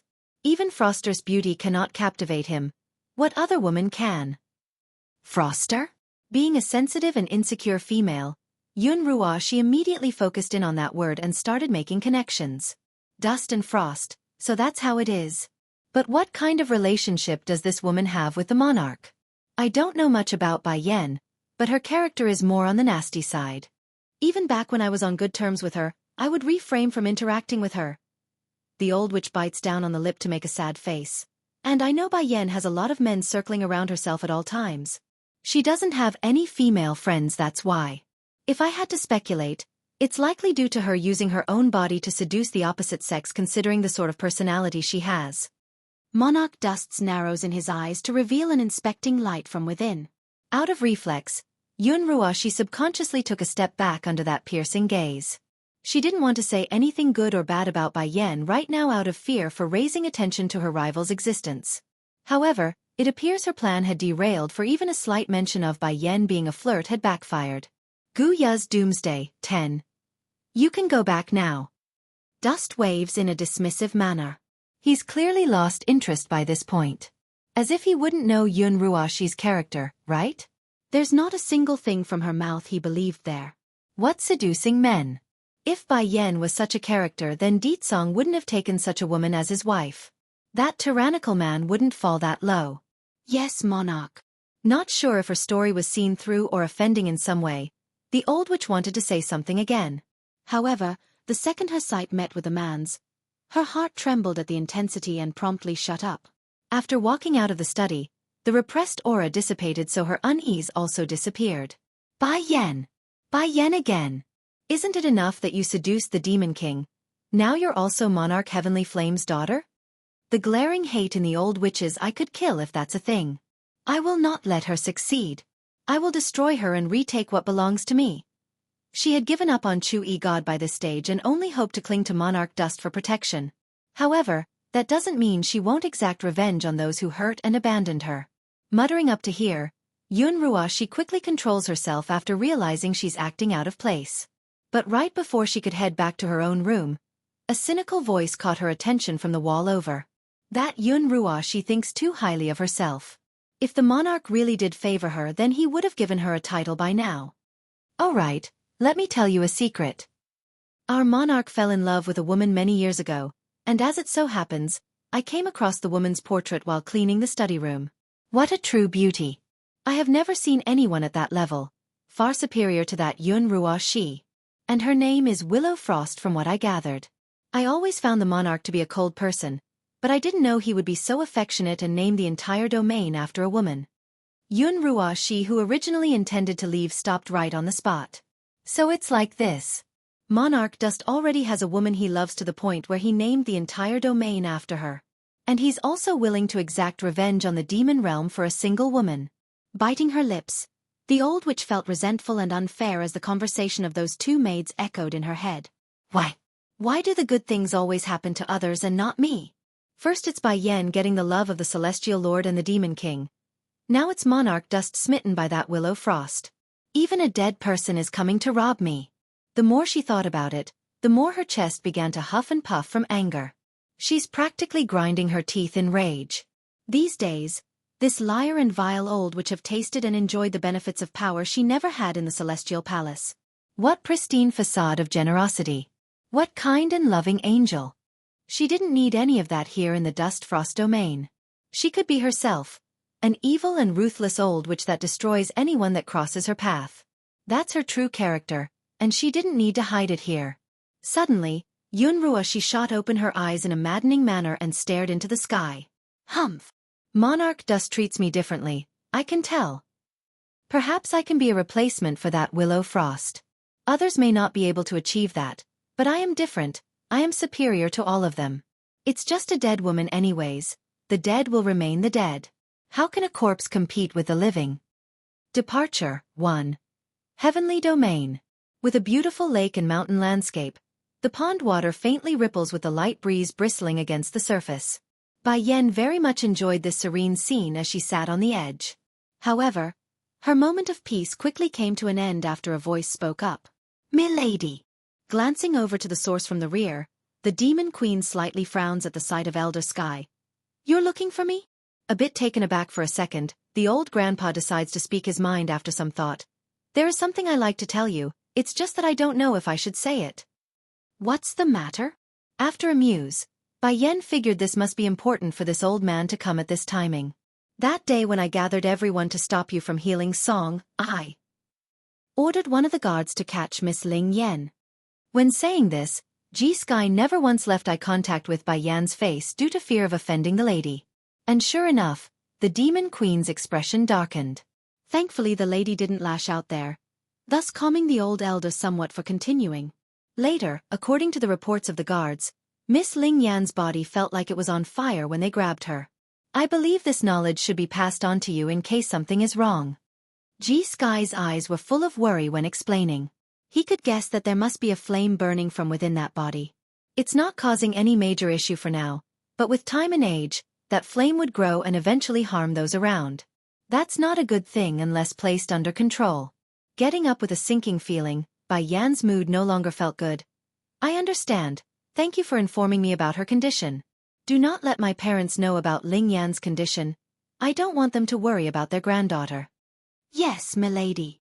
Sky exhaled a heavy breath that somehow lifted his shoulder up a notch. With the lady's ability, she will definitely figure out the little young Miss's condition. It's no big deal if I don't inform the monarch and mistress. Bai Yan didn't say much more and strolled towards the backyard where her daughter played with the tiny phoenix. "Mother!" Ling Yan bloomed with delight the second she noticed the oncoming figure. Running over with excitement plastered across that face, the baby threw herself into her mother's embrace and planted that head into Bai Yan's chest. Though unintentional, her sweat was not smothered onto the Demon Queen's dress due to her playfulness. "Mother, I love hugs." The pipsqueak murmurs in content. Not going to disappoint, Bai Yan did the only thing she would do for any of her children and happily wrapped her arms around that tiny soft bun for a warm hearty hug of her own.